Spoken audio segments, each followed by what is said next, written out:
Chapter 195. Dark night, heavy rain, long street, old house. The continuous heavy rain for many days still showed no signs of stopping. Heavy rain fell from the sky to the ground. The water on the long street had not been cleared, but new rain had begun. The continuous and violent rain covered the whole Dongdu. The gloomy and desolate atmosphere permeated every corner of the city with the dark night and heavy rain. It was cold and depressing, as if the end of the world was coming. The old house was located in the southwest edge of Dongdu, which was infinitely close to Shenai. Dongdu did not have suburbs in the conventional sense, so even though it was on the edge, it was still prosperous. But prosperity was relative.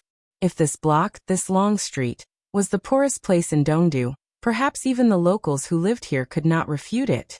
There were no entertainment places on the long street, and only a few shops were closed early.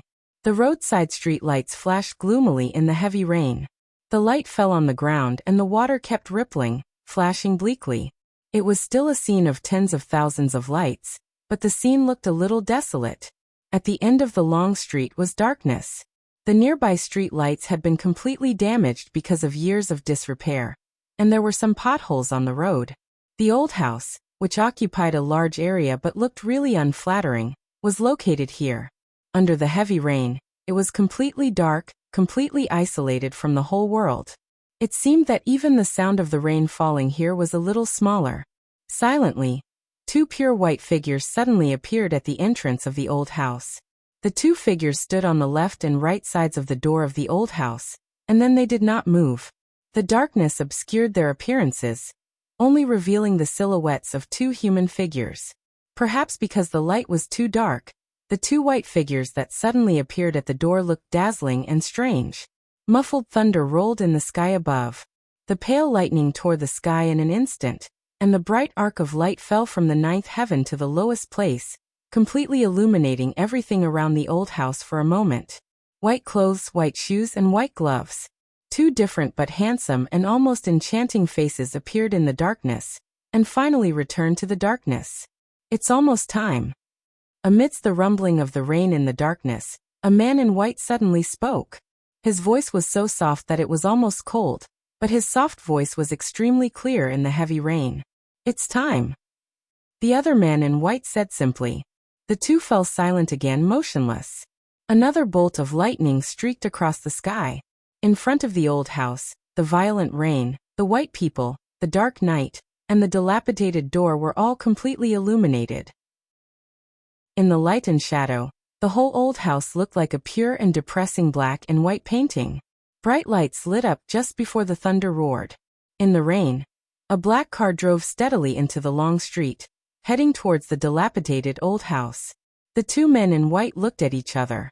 In the darkness, their gazes suddenly focused. The car finally stopped in front of the old house. While the two men in white were still hesitating, the driver in the driver's seat had already jumped out of the car, pulled out the umbrella that was placed in the car door, and jogged to the back of the car. It was an extremely tall white woman. She was nearly 1.9 meters tall and had fair skin. Although her appearance was slightly ordinary, her figure was voluptuous and sexy. She didn't seem to see the two people in white standing at the entrance of the old house at all. She held an umbrella and quickly opened the back door of the car. She covered the roof of the car with the umbrella and waited quietly. Because the umbrella was tilted forward, the rain quickly soaked half of the woman's body, but her expression did not change at all.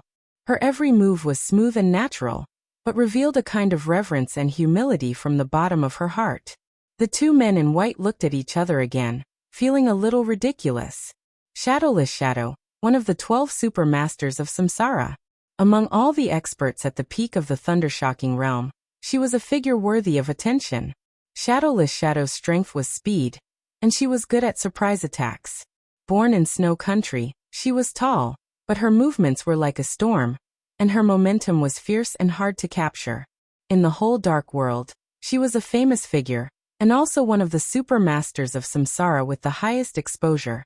Before today, the two men in white had never thought that the dignified supermaster of samsara would act like a servant in the presence of outsiders, and he did it willingly.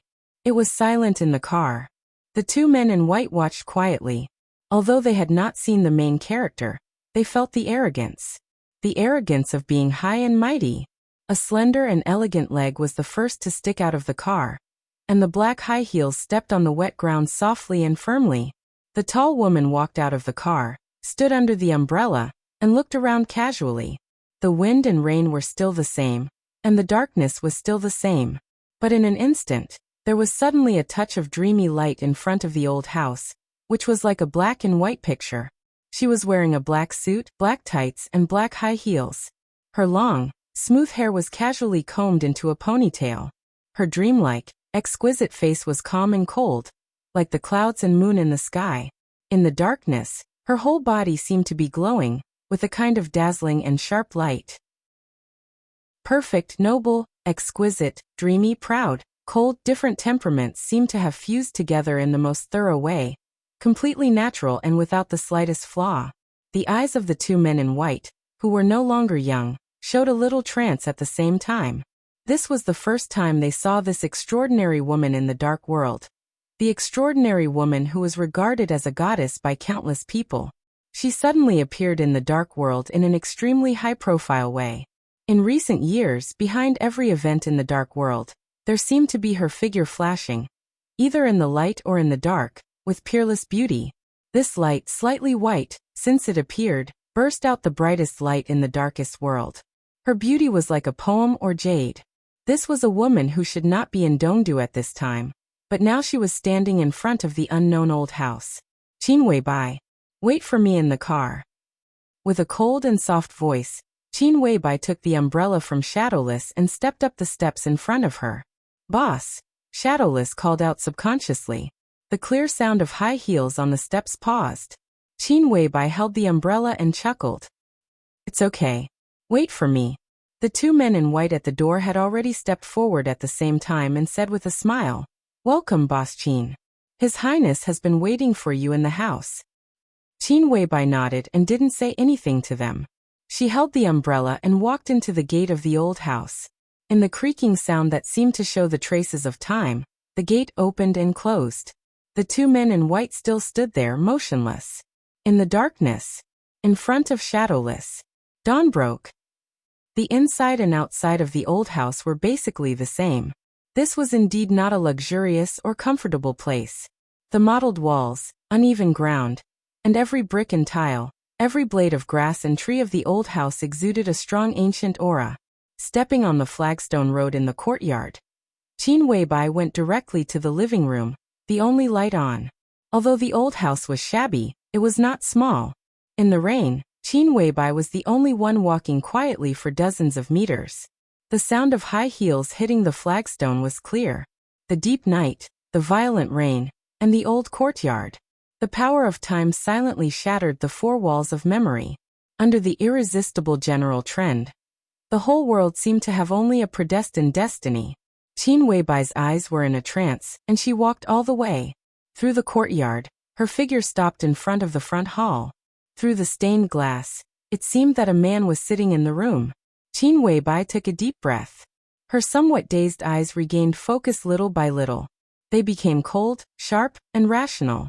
She put away the umbrella. Qin Weibai pushed the door and entered. This was a large front hall. Perhaps the interior decoration was too simple, so it looked very spacious.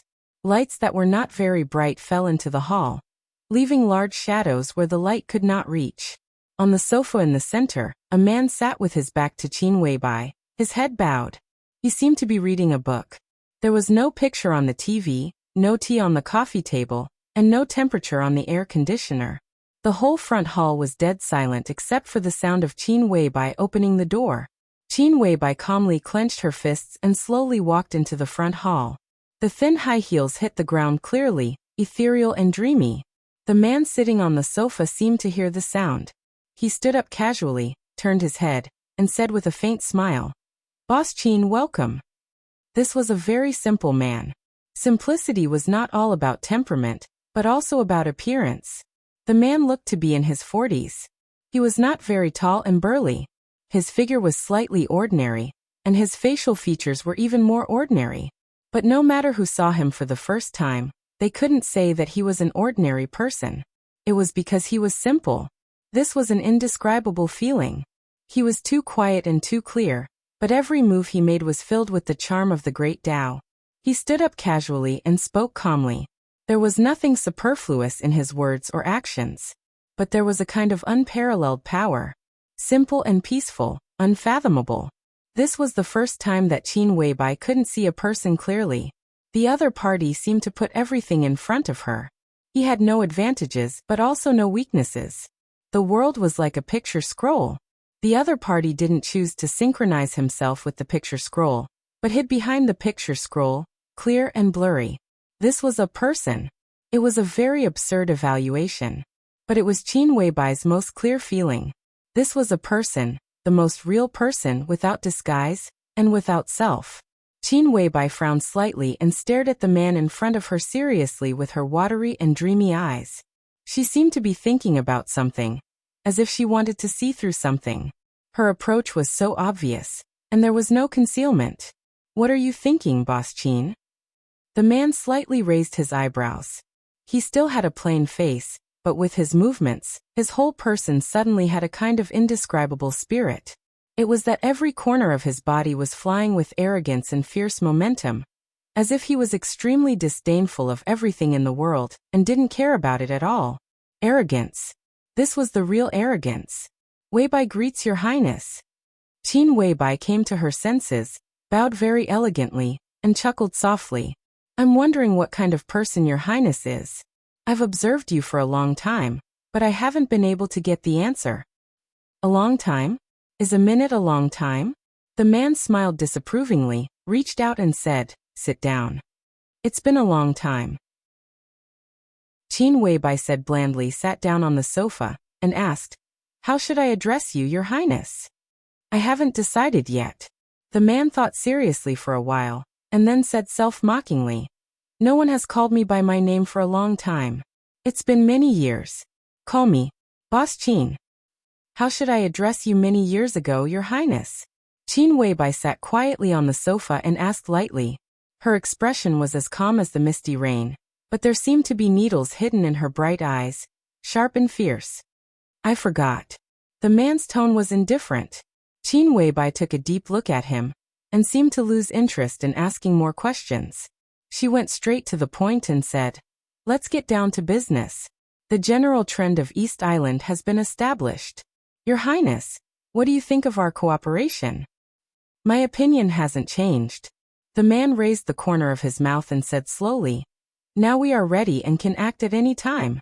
And I got the news 10 minutes ago that Shinichi Miyamoto has gone to the Imperial Palace of East Island and made a promise to the Mikado. Within 7 days he will solve everything in Changdao. Only 7 days. In other words, the final battle has begun." Qin Weibai's eyes, which were as bright as the Milky Way, grew brighter.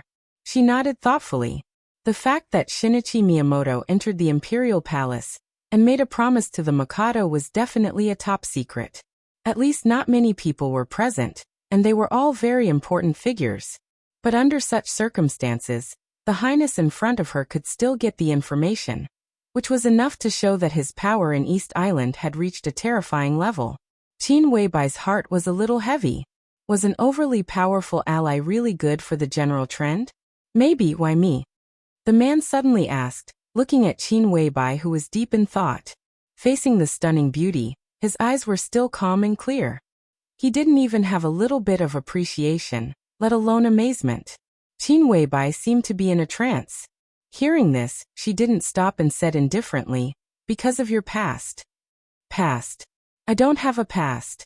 Even if I do, it has nothing to do with me. I am me."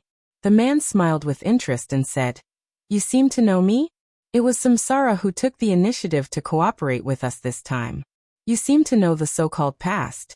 Interesting. As I said, there's nothing wrong with our cooperation this time, but it's hard for me to treat Samsara as my friend. I don't believe they will help me for no reason. I seem to have gotten too much from this cooperation." "Your Highness, you just need to remember your promise," Qin Weibai said in a soft tone. "Protect Li Tianlan?" The man couldn't help laughing. "I know. He's the current successor of the Li family in Zhongzhou State, right? Do you think he can rebuild the Li family and turn it into a god of war family again?" He paused, kept his smile, and said softly, "Do you think he can? Does he deserve it?" When he said this, the man's eyes sparkled with stubbornness. Does he really deserve it? Qin Weibai also smiled. It was a very elegant and calm smile. In this state, Qin Weibai was really devastatingly beautiful. Every frown and smile had a soul-stirring charm. However, with her smile, her eyes became a little cold, as if someone had offended her most beloved thing. No matter who she faced, she had a reason to persist. Tianlan is my man. Qin Weibai looked at the man in front of her and said word by word, "Your Highness, do you deserve to judge my man?" The atmosphere in the hall suddenly froze. The smile on the man's face disappeared. The man's smile became colder and colder, and finally became expressionless. Qin Weibai remained calm and collected. She just stared at the man without backing down. Her eyes were as sharp as a knife. "You're really arrogant." After a long time, the man took a deep breath and said with a cold smile, "But you have to remember, this is not Samsara Palace. Your palace master is seriously injured and powerless. At least when you face me, an expert of the invincible realm, you have to maintain the minimum respect. You're not qualified to judge my man. It's a fact." Qin Weibai said blandly, and a mocking smile gradually appeared on her delicate and dreamy face. "As for the invincible realm, Your Highness, you have the combat capability of the invincible realm, but are you really in the invincible realm? Are you really invincible like this?" The man's eyes suddenly condensed to the extreme, and all the clarity and softness in his eyes disappeared in an instant. The whole old house was filled with thick and cold killing intent. The killing intent surged and gathered. On the sofa, Qin Weibai's face was pale, but she did not move. She still looked at the man in front of her with extreme arrogance. "It seems that you know a lot." The endless killing intent suddenly disappeared. The man nodded, narrowed his eyes and said, "If it weren't for, I really want to kill you." Qin Weibai was silent. The man stood up from the sofa and took 2 steps before continuing. "Do you know how much I hate you?" "Hate?" Qin Weibai asked. "You know the reason. Since you can appear here, don't tell me you don't know the cause and effect." The man's tone was cold, but there was more or less a trace of helplessness in this cold tone. Qin Weibai seemed to understand something. This time, she smiled sincerely and happily. "I can understand. But you're not a fish. How can you know the joy of fish? What's more, this matter is not about whether individuals are wronged or not. At least it's a good thing for the collective." The man was silent. After a long time he said blandly, "My overall situation has nothing to do with the individual or the collective. Hate is hate." Qin Weibai nodded with a smile and softly threatened, "If that's the case, Your Highness, I still advise you to change your mind. Otherwise, I may do more things to make you hate in the future." This time, the man did not have killing intent. He just sighed helplessly and bitterly. "What on earth do you want?" he asked. "I've said, I just want Tianlan to be safe." Qin Weibai said softly, "The general trend is unpredictable. Your Highness, please." She bent her proud and straight back and bowed deeply to the man in front of her. Respectfully, the man looked at Qin Weibai quietly with a complicated look in his eyes. "People like you are a madman," Yi Zichen said. He looked at Qin Weibai and whispered, "There's only Li Tianlan in your heart. You don't care about anything. As long as he's fine, you don't care about the halo others give you. You're willing to lower yourself to me for him, but if something happens to him, I can imagine how crazy you'll be for revenge. Am I right?" "Of course." Qin Weibai smiled softly and said, "After all, you promised me. Love to the extreme is madness." The man whispered to himself, his eyes in a trance. "If Your Highness has never been crazy, how can you empathize with my position?" Qin Weibai said calmly, "Are you unwilling to accept what happened in the past? Regret? Or, no?" The man interrupted Qin Weibai and said coldly, "Li Tianlan, I'll try my best." "Not try your best." Qin Weibai insisted. "It's a must. Not to mention how much this cooperation will benefit you. Even these years. Your Highness, have you never thought about who you owe the most?" "Oh." The man suddenly laughed. Obviously, He was no longer young, but once he was arrogant, his whole body was frivolous. Who do I owe? You should ask who owes me the most.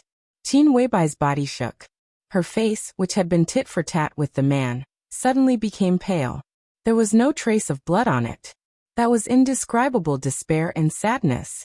Her lips moved, and she slowly lowered her head, which had always been high. At this moment, Qin Weibai's sharpness was gone, leaving only indescribably delicate. I'm sorry, she murmured to herself, her voice faint. What? The man turned his head, looking surprised. Qin Weibai trembled and suddenly came to her senses. She said calmly, "It's nothing." Her cold eyes gradually became hot. Finally, it became downright crazy. Protect Tianlan. She looked at the man in front of her and said word by word. You must do it. If something happens to him, the person who killed him will die. Your Highness, you will die too. The man wanted to retort, but when he saw the madness in Qin Weibai's eyes, he couldn't help but sigh and nod. This plan has already affected the overall situation. The Dark Knights, Knights Templars, the Heroes Club, the Polar Ground Alliance, the Wang family of Beihai. So many superpowers are involved. Zhongzhou State has angered several superpowers in the Dark World, but after this plan, you will also anger Zhongzhou State. Boss Qin, is it worth it? You should know what the consequences will be. Qin Weibai looked at him calmly and said blandly, Zhongzhou State has already become a power. Although it's weak now, Kunlun City can't do whatever it wants. When Tianlan returns to Zhongzhou State, it doesn't matter if I'm there or not. The man's heart trembled for no reason, and he shook his head silently. Until now, she was still thinking about Li Tianlan. As for herself, when did she ever think about it? She would completely devote her life, faith, and even her soul to a man. She would rather be smashed to pieces and be the enemy of the whole world.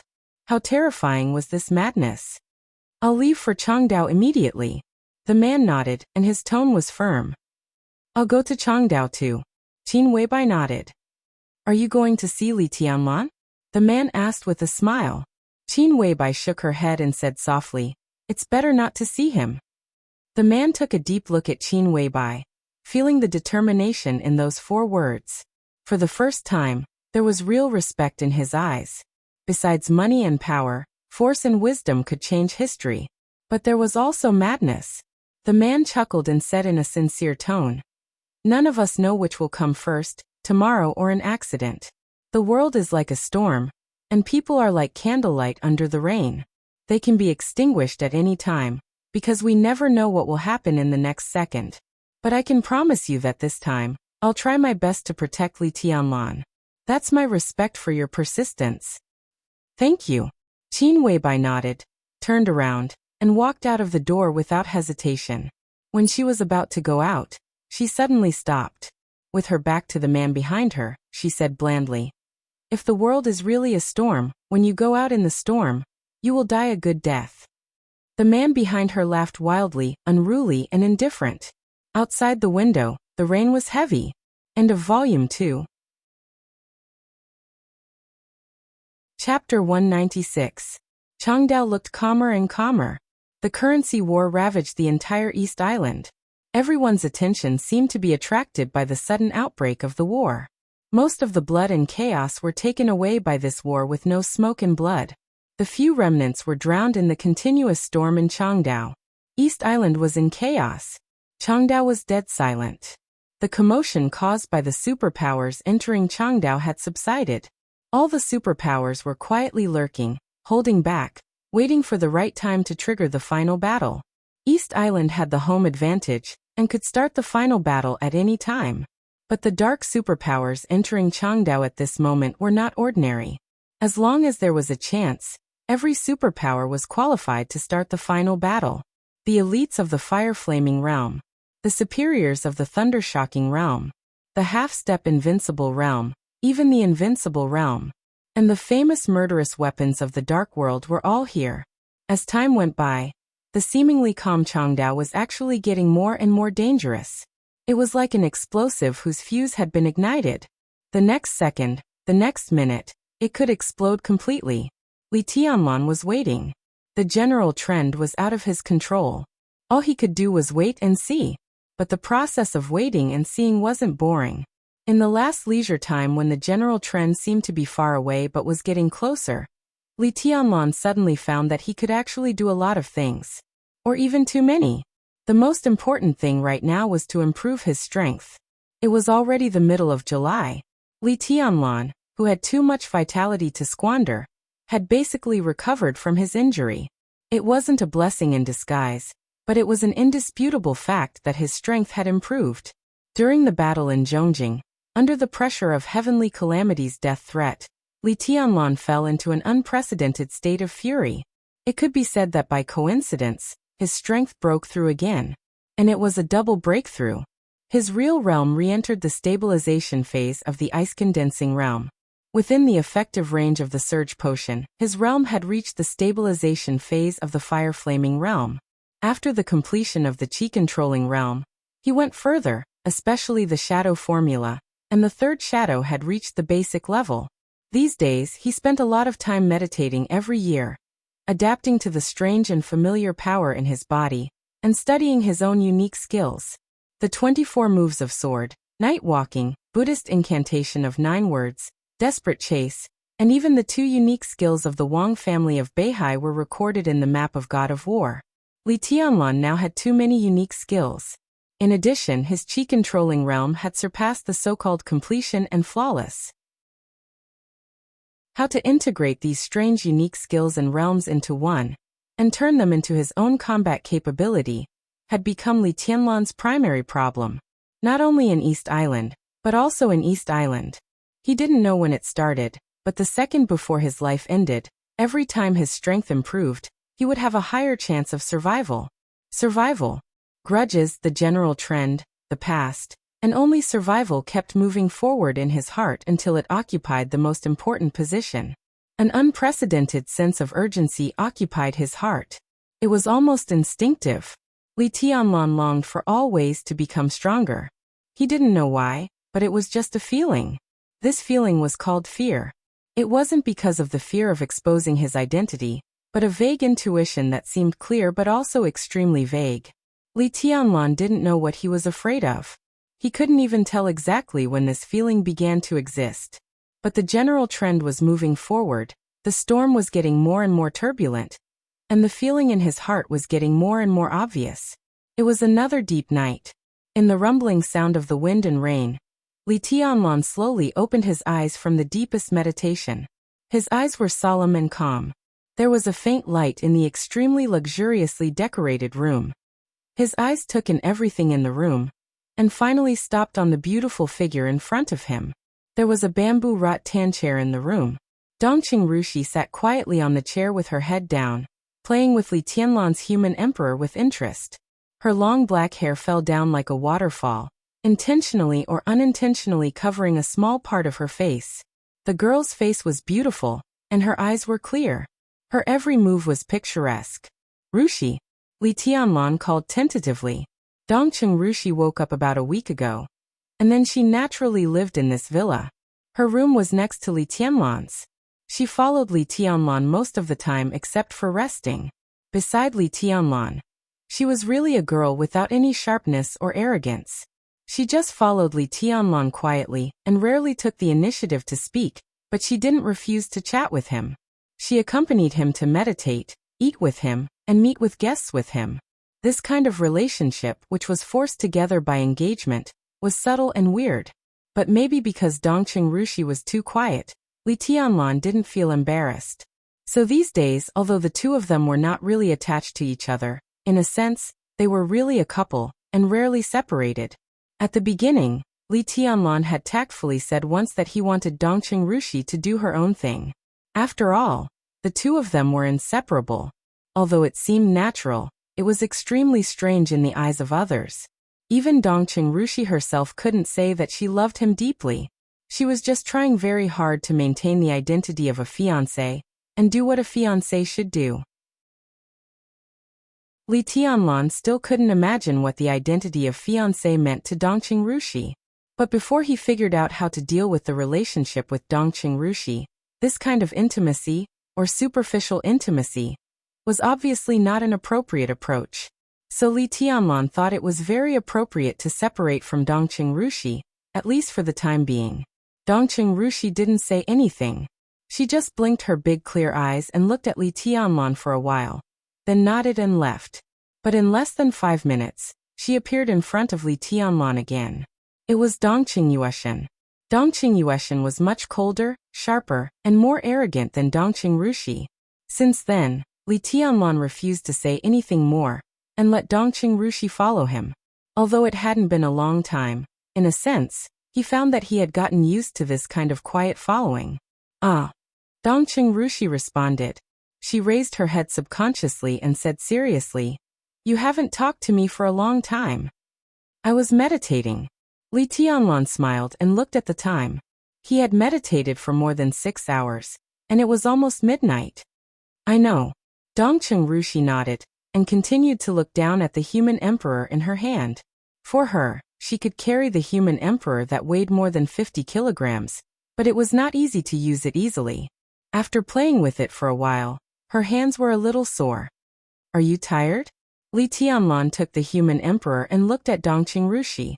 The soft light, the beautiful girl, and the silver edge. Coming back to his senses from the silent meditation world, he clearly sensed this world, and the feeling in his heart seemed to begin to surge violently again. "I'm fine. Do you want to eat something?" Dongqing Rushi shook her head. Compared with Li Tianlan and even Li Beitian, Dongqing Rushi's meditation time was the shortest. She didn't even need to meditate.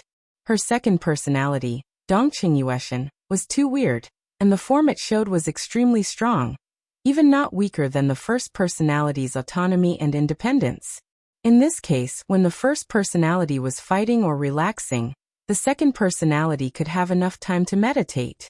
Moreover, although all Dongqing Rushi's martial arts were inherited from Jade Pool, the core was on the silent sword. The sword intent on the silent sword was Dongqing Rushi's martial arts. When others were still struggling in the 4 realms of martial arts, and trying their best to find a breakthrough, Dongqing Rushi just needed to feel the sword intent of the silent sword. To put it bluntly, others, including Li Tianlan, were all practicing unique skills while improving their realms. Dongqing Rushi only needed to practice unique skills with the help of the silent sword, and her realm would improve accordingly. The heavenly flying fairy sword. The peerless myriad sword. This was everything Dongqing Rushi had in martial arts.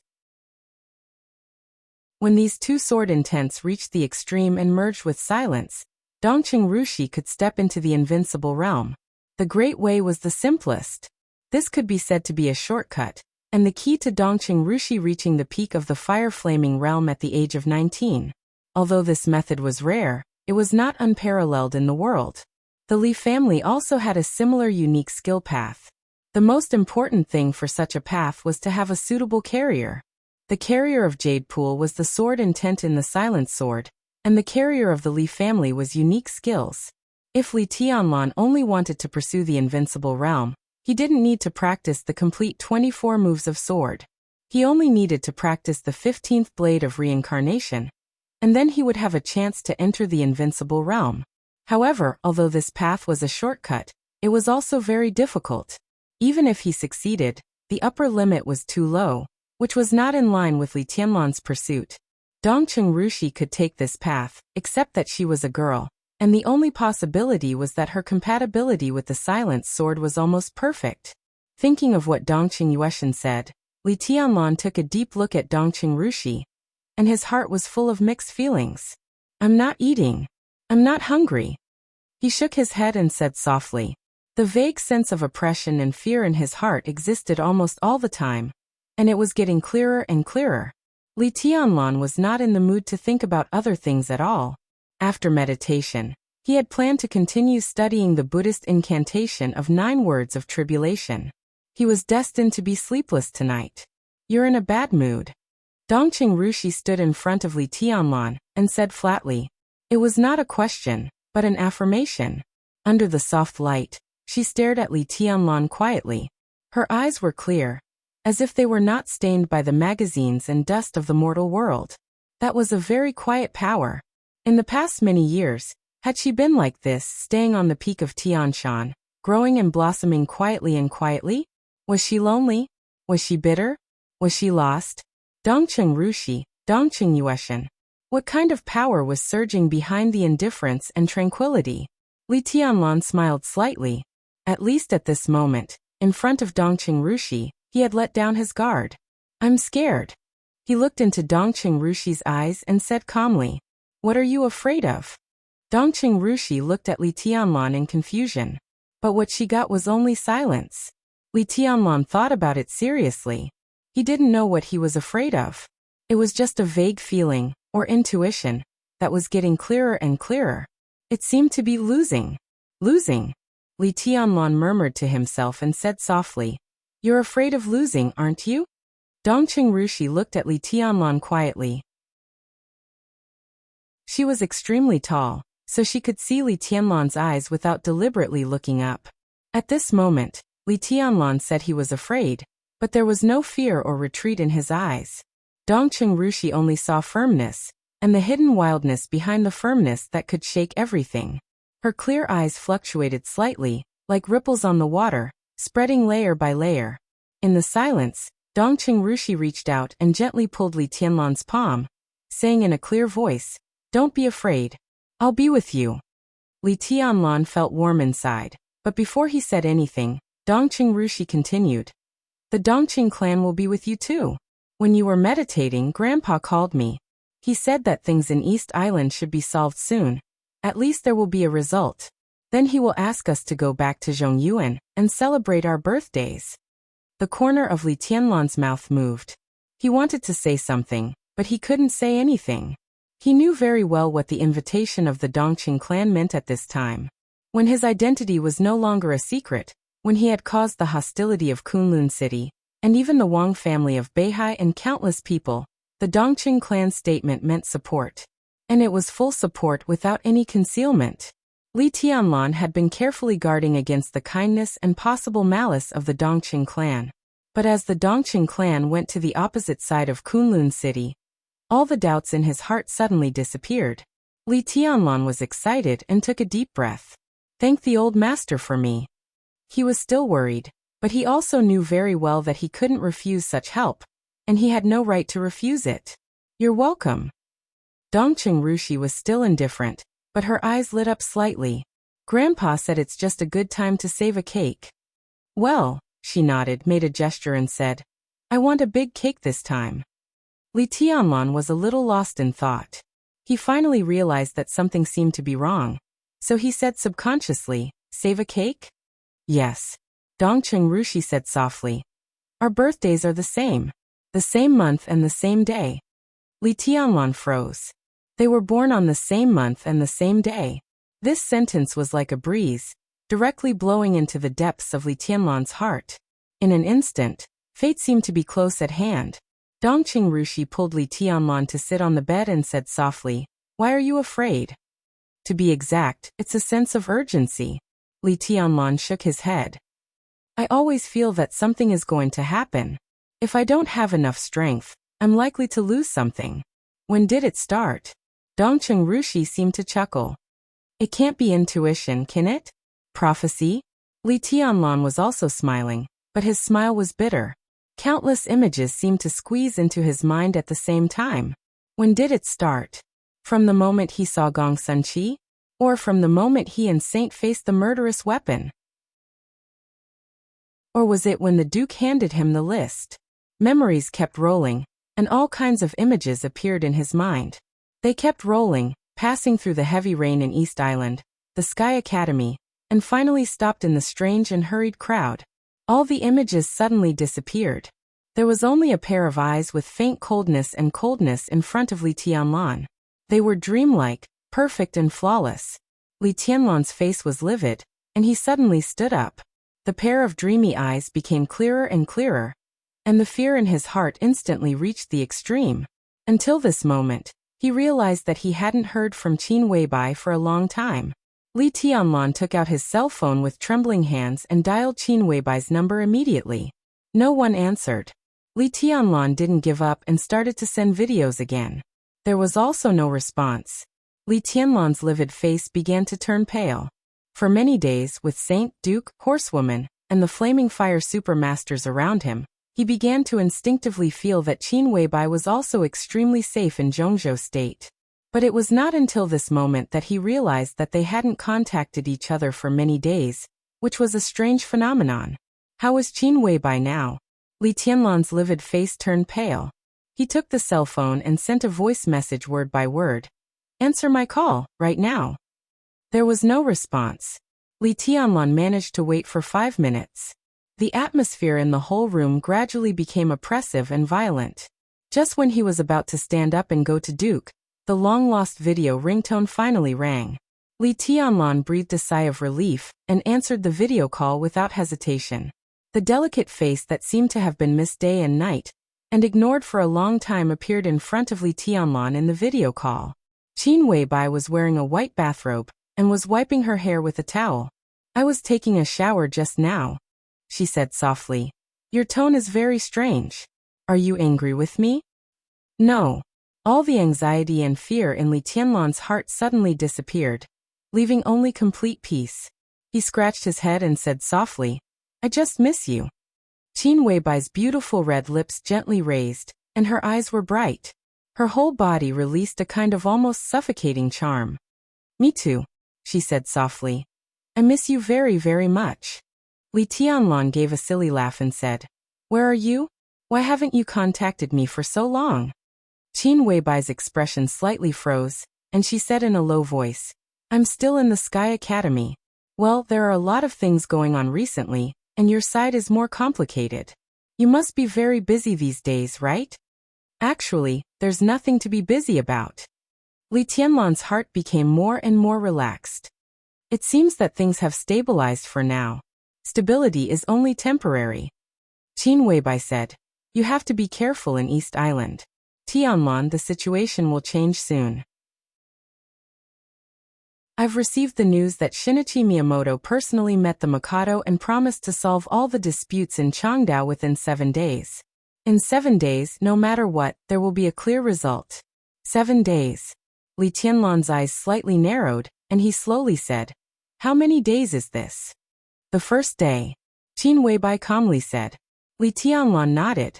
Now everyone knew that the final battle was near, but no one knew that the final battle was so close. Li Tianlan suddenly thought of a possibility that he had guessed for a long time, and he couldn't help but say, Weibai, how much do you know about the mysterious force in East Island?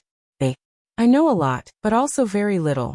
For now, they are our partners, and that's basically it. Qin Weibai looked at Li Tianlan's face seriously, as if she wanted to engrave every expression on his face into the depths of her soul. Honey, no matter what I do, I won't hurt you. Do you trust me? She said. Almost instinctively, Li Tianlan nodded and said without hesitation, I believe you. Qin Weibai's eyes were brighter, with undisguised happiness and satisfaction.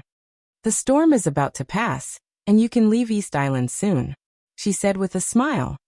Wait for me to go back. Li Tianlan nodded, and then he suddenly raised his eyebrows and said, Before I left, I remember you said that you would give me a reward when I go back. Does that still count? What reward do you want? Qin Weibai looked at Li Tianlan with her charming eyes, and every move she made was the charm and style of a little woman. She was beautiful, and her grace was unparalleled. Get married and have children? Li Tianlan said jokingly. Qin Weibai's face changed slightly, and her charming smile became a little stiff, and there seemed to be a trace of inexplicable fear in her eyes. Before Li Tianlan noticed her abnormality, she forced a smile and said, You are still young. Li Tianlan, who had been in a good mood, laughed and said nothing. Dongqing Rushi, who had been silent, seemed to be unwilling to be ignored. She hesitated for a moment, and then her beautiful face finally came over. Looking at the beautiful woman on the screen, she opened her small mouth slightly, as if she was a little surprised, but there was no jealousy in her clear eyes, only the most simple curiosity. Qin Weibai was also stunned, and she glanced at Li Tianlan with a faint smile. Li Tianlan coughed, and when he was about to say something, Qin Weibai looked at Dongqing Rushi and said, Hello, I'm Qin Weibai. I'm Dongqing Rushi. Dongqing Rushi also came to her senses and said quietly. After greeting each other, they didn't say anything more. Qin Weibai put the towel in her hand aside, looked at Li Tianlan and said softly, "I'll hang up first." Li Tianlan nodded and said yes. Qin Weibai held the phone. The second before she hung up, she took a deep look at Dongqing Rushi. Her eyes were complicated, and she seemed to be sorry. She told Li Tianlan that she was still in the Sky Academy, but she was actually in Changdao now. This was a hotel that was not too luxurious, and it was less than 5 kilometers away from the club where Li Tianlan was. As the screen of the phone gradually dimmed, Qin Weibai, who was wearing a snow-white bathrobe, got up gently and walked to the French window. She was in a different place from Li Tianlan, enjoying the same storm under the same sky. The distance of 5 kilometers wasn't far, but she stopped here. She didn't dare to see Li Tianlan, not because she didn't want to, but because she didn't dare to. Just like what she said to the mysterious highness in Dongdu a few hours ago. It was better not to see him. The sky outside the window was as dark as ink, and the storm was still heavy. Qin Weibai, who was as perfect as a dream, stood quietly in front of the window, enjoying the wind and rain in the night. She smiled gently, but her eyes were sad and lonely. She looked down at Li Tianlan on the phone screen, and whispered to herself, "Your final sky, I'm not there." The wind and rain cut through the darkness and fell on the ground, splashing water. Chapter 197. The long night was coming to an end. When the darkness dissipated and the bright morning light shone through the window, Li Tianlan, who had been in the same position all night, finally moved his body. It seemed that he hadn't moved for a long time. As he moved, the sound of his joints vibrating came from his body. In the clear sound, he began to concentrate completely. His eyes were a little sore because he stayed up all night. He turned off the lamp in front of him, shook his head hard, and looked out of the window. The pale golden morning light shone through the window. The soft light shone into the bedroom. The sky was high and the clouds were light. The sun was rising. Outside the French window, the trees and flowers were all bathing in the long-lost sunshine on such an early morning. Li Tianlan slightly narrowed his swollen eyes and came to the window. He looked at the sunshine outside the window with no expression. The rainstorm that swept through the whole East Island had stopped. Outside the window, there were crystal drops of water hanging on the treetops, shining with a subtle and soft light in the sunshine.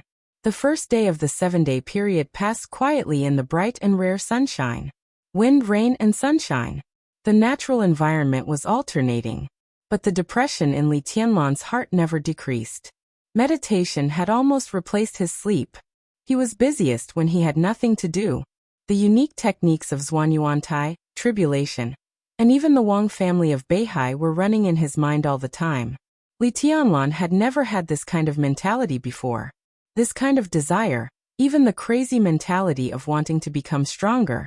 The mentality of survival and becoming stronger had been messed up. Li Tianlan couldn't be sure whether he wanted to become stronger because he wanted to survive or to survive because he wanted to be stronger. He didn't bother to think about it.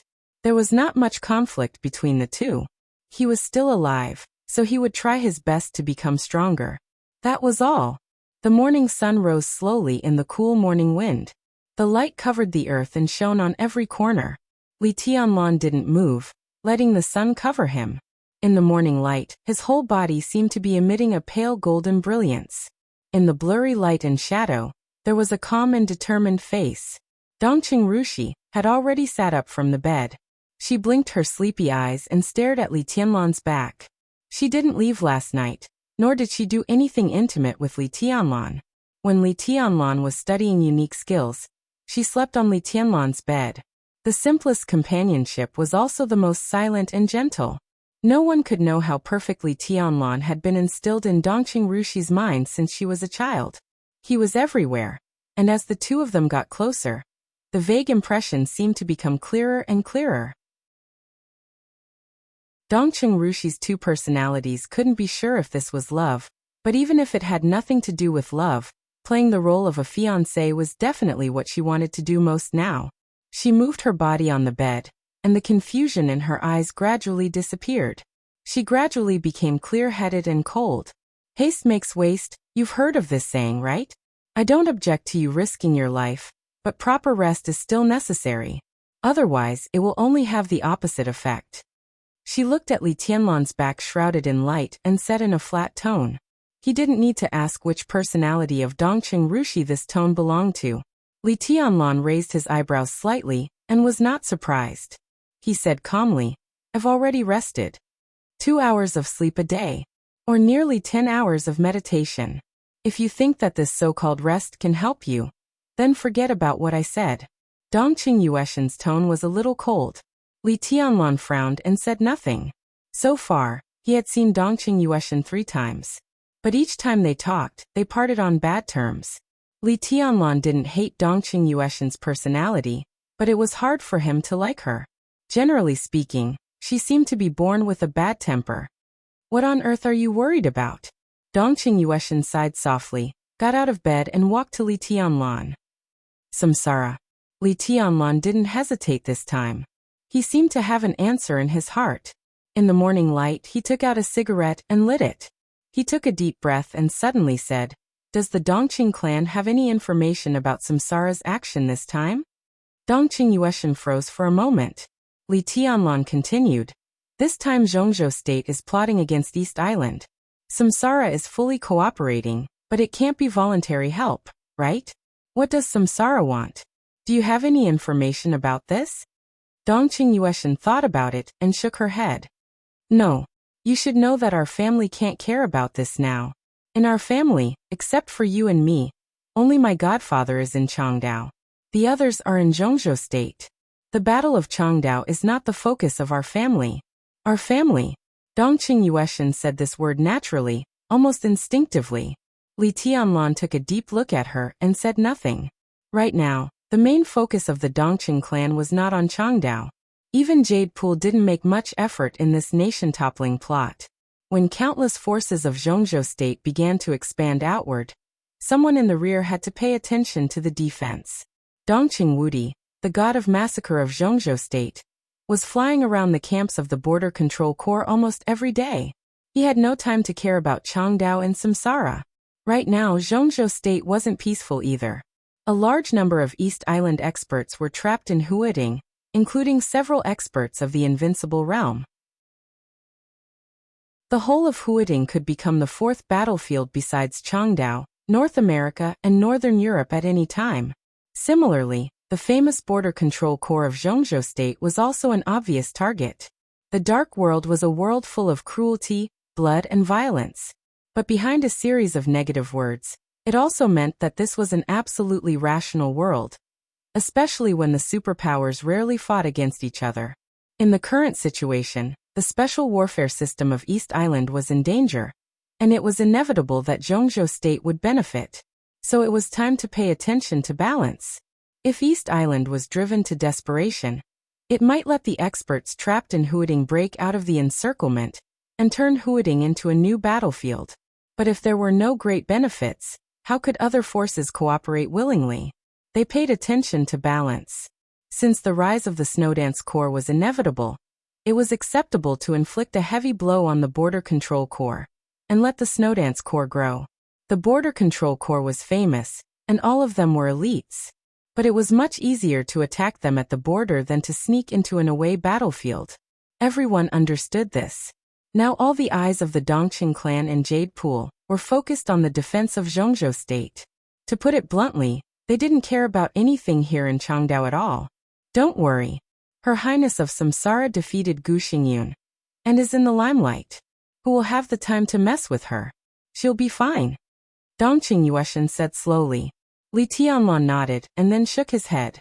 He said with gloomy eyes, I'm worried about her after the battle with Gu Xingyun. Dongqing Yueshan didn't know what to say about this. In recent months, the most glamorous person in the whole dark world was undoubtedly the mysterious master of Samsara Palace. She killed Night Spirit, entered Mount Dibbing, fought Gu Xingyun, and plotted against Zhongzhou State. She was a woman, but she had a kind of powerful spirit. Her every move had a kind of unparalleled divine power. But all of this happened too frequently. Li Tianlan wasn't the only one who was worried about the state of the master of Samsara Palace at the moment. Most people were not optimistic about her current state. What do you want to eat? I'll do it.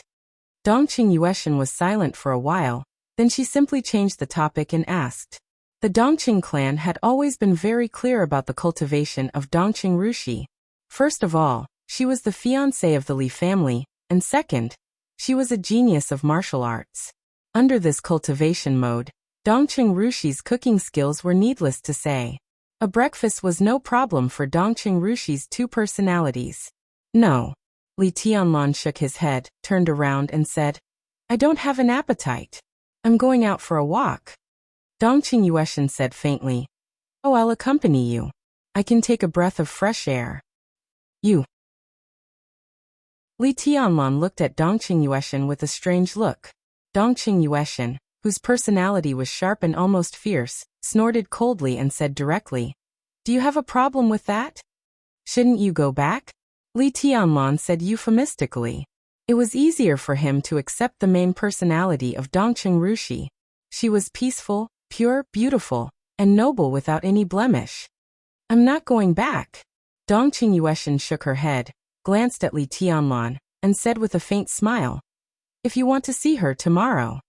Li Tianlan paused, looked at Dongqing Yueshan thoughtfully and suddenly said, Rushi really doesn't know about your existence? For the time being, yes. Dongqing Yueshan said faintly. But if you accompany me today, when she shows up tomorrow, who can explain to her what happened today? Li Tianlan squinted and asked, We only have 7 days. Now is the first day. I have my ways. Dongqing Yueshan said faintly, and went straight into the bathroom to wash up. Li Tianlan stood where he was, and his eyes became deeper and deeper. Until this moment, he vaguely realized that Dongqing Rushi did have a split personality, but the Dongqing Yueshan in front of him was no longer the subpersonality of Dongqing Rushi. She had a dual personality, two completely independent consciousnesses. In this sense, when Dongqing Yueshan appeared, she was Dongqing Yueshan, and Dongqing Rushi was already in a deep sleep. Even if Li Tianlan was not an expert in this field, he knew how rare it was to have two almost independent consciousnesses in one body. But before he decided whether to study it or not, there was a knock on the door. Li Baitian's voice came from outside the door. Tianlan, are you up? Li Tianlan was stunned. He answered and walked over to open the door. Although the people of East Emperor Palace had lived in the same villa for many days, they didn't have much time to see each other. Under the pressure of the general trend, everyone was trying their best to improve their strength. Even if they met each other after meditation, they would be busy with their own things after a few words. Li Tianlan couldn't remember how long he hadn't seen Li Baitian. At this time, when he heard his voice, he had a strange feeling. Li Baitian, who was dressed in a neat suit, was standing in front of the door and tidying up his clothes. Seeing Li Tianlan come out, he casually said hello. Morning. Morning. Li Tianlan nodded. Looking at Li Baitian, who was dressed so formally, he smiled unexpectedly and said, Dress like this, are you going on a date? It's stupid to dress like this for a date. Damn it, this shit is suffocating me. Li Baitian pulled the tie on his collar and said with a wry smile, There's a meeting today. I'm here to say hello to you. All the superpowers are going to attend. You should also get ready. I guess someone will come to pick you up soon. He paused, shook his head, and said with a slightly complicated tone, I really want to go with you. Now hey. It's okay. Li Tianlan shook his head with a smile and said, There will always be a chance in the future. Although Li Baitian didn't say it explicitly, Li Tianlan knew what the so-called meeting was. The final battle was about to break out. Zhongzhou State really needed a meeting with enough weight to coordinate all aspects. Now there were nearly 2,000 elites of Zhongzhou State in Changdao, but only a few were qualified to attend this meeting. Those who could step into the meeting were all powerful, influential, or influential figures. Li Tianlan's East Emperor Palace had just been established. As a department-level agency, its starting point was definitely not low. But such an agency was a piece of cake in the eyes of the big shots. Institutions of this level, to put it bluntly, were no different from cannon fodder in the Battle of Changdao. The reason why Li Baitian could attend this meeting was not because of East Emperor Palace, but because of Mount Shu. Mount Shu's Great Void Sword Master. This identity was much more important. Especially in the current situation. Different from Jade Pool, which focused on defense, and Dongqing clan's advance and retreat, Mount Shu was arguably one of the most active transcendental forces in Zhongzhou State's plot. Swords scattered in the southwest. In the past 2 months, the personnel of the special warfare system in the southwest of Zhongzhou State had changed frequently. A considerable part of the leaders of the Special Warfare Agency were replaced by swordsmen from Mount Shu. From the southwest border to the southwest inland, the brilliant sword intent of Mount Shu was shining everywhere. Mount Shu's Phantom Sword Master went to the southwest border. Yin and Yang Sword Master Han Chongyang went to Changdao in person. Mount Shu never lacked resources. Once their thousands of sword intents broke out, in a short time, both their influence and strength were expanding rapidly. Nowadays, Mount Shu had become a force that couldn't be ignored, whether it was the defense of the southwest of Zhongzhou State or the Battle of Changdao. If Yin and Yang Sword Master Han Chongyang didn't come, it would be fine. But with Yin and Yang Sword Master Han Chongyang here, no matter how young Li Beitian, the Great Void Sword Master, was, no one dared to ignore him. Li Beitian would attend the upcoming meeting as the Great Void Sword Master of Mount Shu, and Li Tianlan would probably attend the meeting as the Samsara Palace. As for the East Emperor Palace, before it grew up, it was a complete joke in the eyes of the big shots. Change your clothes. Li Beitian shook his head. Today, all the big shots of the domestic special warfare system are here.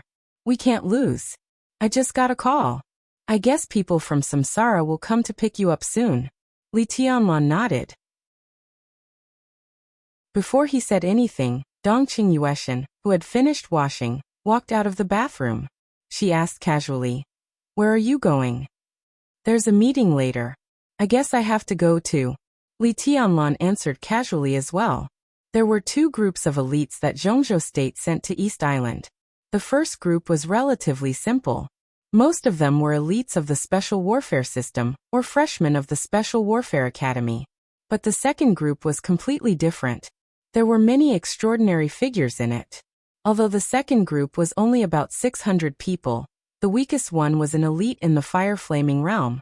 Some transcendental or neutral forces like the Terracotta Army, Mount Shu, Azura Path, Sai City, and Kunlun City also gathered together. This was an extremely powerful force, but it also contained complicated and entangled grievances. It was really hard to say what the meeting would be like. "I'll go with you," Dongqing Yueshan said. This was also where she was different from Dongqing Rushi. She was direct and almost domineering. This sentence from her mouth was not so much a discussion as a notification. Li Tianlan nodded subconsciously. His mind was not on this at all. The 2 naturally asked and answered, but Li Beitian, who was beside them, gradually became dull. Dongqing Rushi's fiancé was Li Tianlan. Before this, even Ning Qianqing did not know this news. Now it was no longer a secret, but Li Beitian did not expect that the 2 would develop so fast. How long had it been? Did the second miss of the Dongqing clan sleep with Tianlan? Fuck, the couple in the name of fiancé and fiancée was really unscrupulous and domineering. Li Beitian's eyes flickered. He inadvertently caught a glimpse of a faint white at the corner of Dongqing Yueshan's mouth. The white was so small and faint that it could not be seen clearly, but the more he looked at it, the more suspicious he felt. The corner of Li Beitian's mouth twitched slightly. Looking at Li Tianlan, who still looked calm, he really wanted to beat this bastard to death for indulging in sex so early in the morning. "I'll go pick out some clothes for you." After saying this, Dongqing Yueshan wiped the remaining toothpaste foam at the corner of her mouth and turned to leave. Li Beitian's expression was strange, and he was speechless for a moment. "What's wrong?" Another voice abruptly rang out. Ning Qianqing's figure walked out of the bedroom not far away and looked at Li Beitian. "I'm worshipping my idol. Look at my expression. Don't I look very pious?" Li Beitian looked at Ning Qianqing and said. Ning Qianqing seemed to be in a very bad mood, and his face was a little gloomy. He frowned inexplicably and looked puzzled. "Look, it's this one.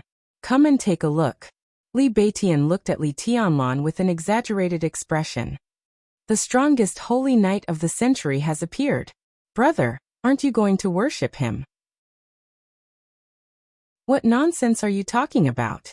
Li Tianlan and Ning Qianqing said in unison. Goddess Qin Dongqing Rushi Wang Yuetong. TSK. Who can ride a goddess if not a holy knight? Tianlan, you're good. I felt sorry for you because Goddess Qin appeared by your side, but it turns out that you're the pickiest and want the best of everything. I've seen a dragon knight in Master Jin's martial arts novel, but I didn't expect to become a brother with a holy knight. I'd feel sorry for myself if I didn't worship him. Fuck you. Li Tianlan scolded with a smile and pretended to rush forward to kick him. Li Beitian laughed and disappeared in a flash. I'll go down and have a look. You guys talk. Li Tianlan shook his head helplessly and looked at the silent Ning Qiancheng. What's wrong? Why do you look so bad so early in the morning? Nothing serious. Ning Qiancheng shook his head and said, there's a meeting in a while. Did Beitian tell you about it? Li Tianlan grunted, and then felt something was wrong. He looked up at Ning Qiancheng and said, you're going to attend? What's your identity? Li Beitian was the great void sword master of Mount Shu. It was understandable that he would attend the meeting. As for Li Tianlan himself, several super masters of samsara were around him because of his relationship with Qin Weibai. He had to attend as well. As for Ning Qiancheng, Li Tianlan really didn't expect him. I'm one of the representatives of the Eastern Theater of Operations, Ning Qiancheng said with a gloomy face. The representative of the Eastern Theater of Operations.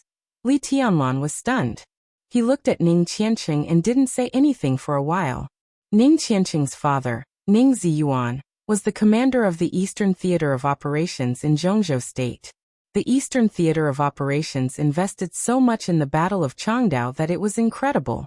In terms of strength, it was hard to say which force was the most powerful. But in terms of numbers, the Eastern Theater of Operations invested more than any other force in Zhongzhou State. Ning Qiancheng became one of the representatives of the Eastern Theater of Operations, which meant that he had become one of the leaders of the Eastern Theater of Operations in the plot against East Island. Have you talked to General Ning? Li Tianlan asked softly. He knew very well about the knot between Ning Qiancheng and Ning Ziyuan. He couldn't empathize with the past, but if the father and son could reconcile, it wouldn't be a bad thing anyway. No. Ning Qiancheng's gloomy face showed some confusion. It was the marshal who called me. He asked me to go. Dongqing Wudi's order? Li Tianlan's heart skipped a beat, and his eyes suddenly became deep. The commander of the Border Praetorian Corps was intentionally or unintentionally interfering in the affairs of the Eastern Theater of Operations. What did this mean? Zhongzhou State, East Island, inside and out. It seemed that everything was getting more and more complicated. I got it. Li Tianlan was silent for a long time before he nodded and said, let's go downstairs and talk. Ning Qiancheng agreed. The two of them went downstairs side by side. For a while no one spoke. Marshal Dongqing, do you have a good relationship with General Ning? Li Tianlan suddenly asked. How good can it be? Just a nodding acquaintance. At least as far as I know, the two of them didn't have any contact before. At most, they just greeted each other at a meeting. Ning Qiancheng shook his head gently. That's what I'm most surprised about. The Eastern Theater of Operations sent 2 batches to Changdao, and more than 80% of them were my father's henchmen. After these people left, his control over the Eastern Theater of Operations would decline. It's impossible that he didn't know that the marshal asked me to be the representative of the Eastern Theater of Operations. Now the result is, he didn't continue but started to think. Li Tianlan didn't say anything either. The current situation was really complicated. The struggle in the dark world was complicated. The attitude of East Island was complicated. And the entanglement behind the scenes in Zhongzhou State was also complicated. Li Tianlan had seen some things clearly now. But the more he saw, the more he realized that he couldn't see. When the wind and rain stopped and the sun rose, in front of Li Tianlan's eyes, there was still a mist. After seeing Li Beitian and Ning Qiancheng off, Li Tianlan stood alone in the yard, enjoying the sunshine and fresh air that he hadn't seen for a long time. But his mind had already drifted somewhere. The breeze blew softly in the sunshine, bringing with it a gradually burning warmth. A deep voice suddenly rang out and interrupted Li Tianlan's thoughts. Good morning, young master. Su Chu, who was as tall as a giant, stood in front of Li Tianlan, giving off a sense of oppression and power. Good morning. Li Tianlan opened his eyes and nodded with a smile. But his eyes instinctively moved to the back of Su Chu. Behind Su Chu, 3 figures in black were standing quietly, not revealing any aura. Under the bright sunshine, there seemed to be darkness spreading around the 3, swallowing everything around them. Martial uncle. Li Tianlan froze for a moment, then smiled in surprise. You're back from Dongdu? Among the 3 men in black, Tribulation, who stood in the center, nodded and said in a low voice, just arrived. Before Li Tianlan could speak, he continued, Tianlan, change your clothes. There will be a meeting later, and you'll attend it with us. Li Tianlan's smile suddenly froze on his face. He knew that he would attend this meeting, but he didn't expect that he would attend it with Sai City instead of Samsara Palace. The news was so sudden that he wasn't mentally prepared at all. Martial uncle. His smile slowly faded, and he said calmly, where are Duke and the others? Tribulation was silent for a moment, and then he said calmly, they've left a few hours ago. They've all left. They've all left. Tribulation nodded. But they'll attend the meeting later. And Sai City will take care of everything you have in East Island from now on. Li Tianlan's mouth moved, but he couldn't say anything.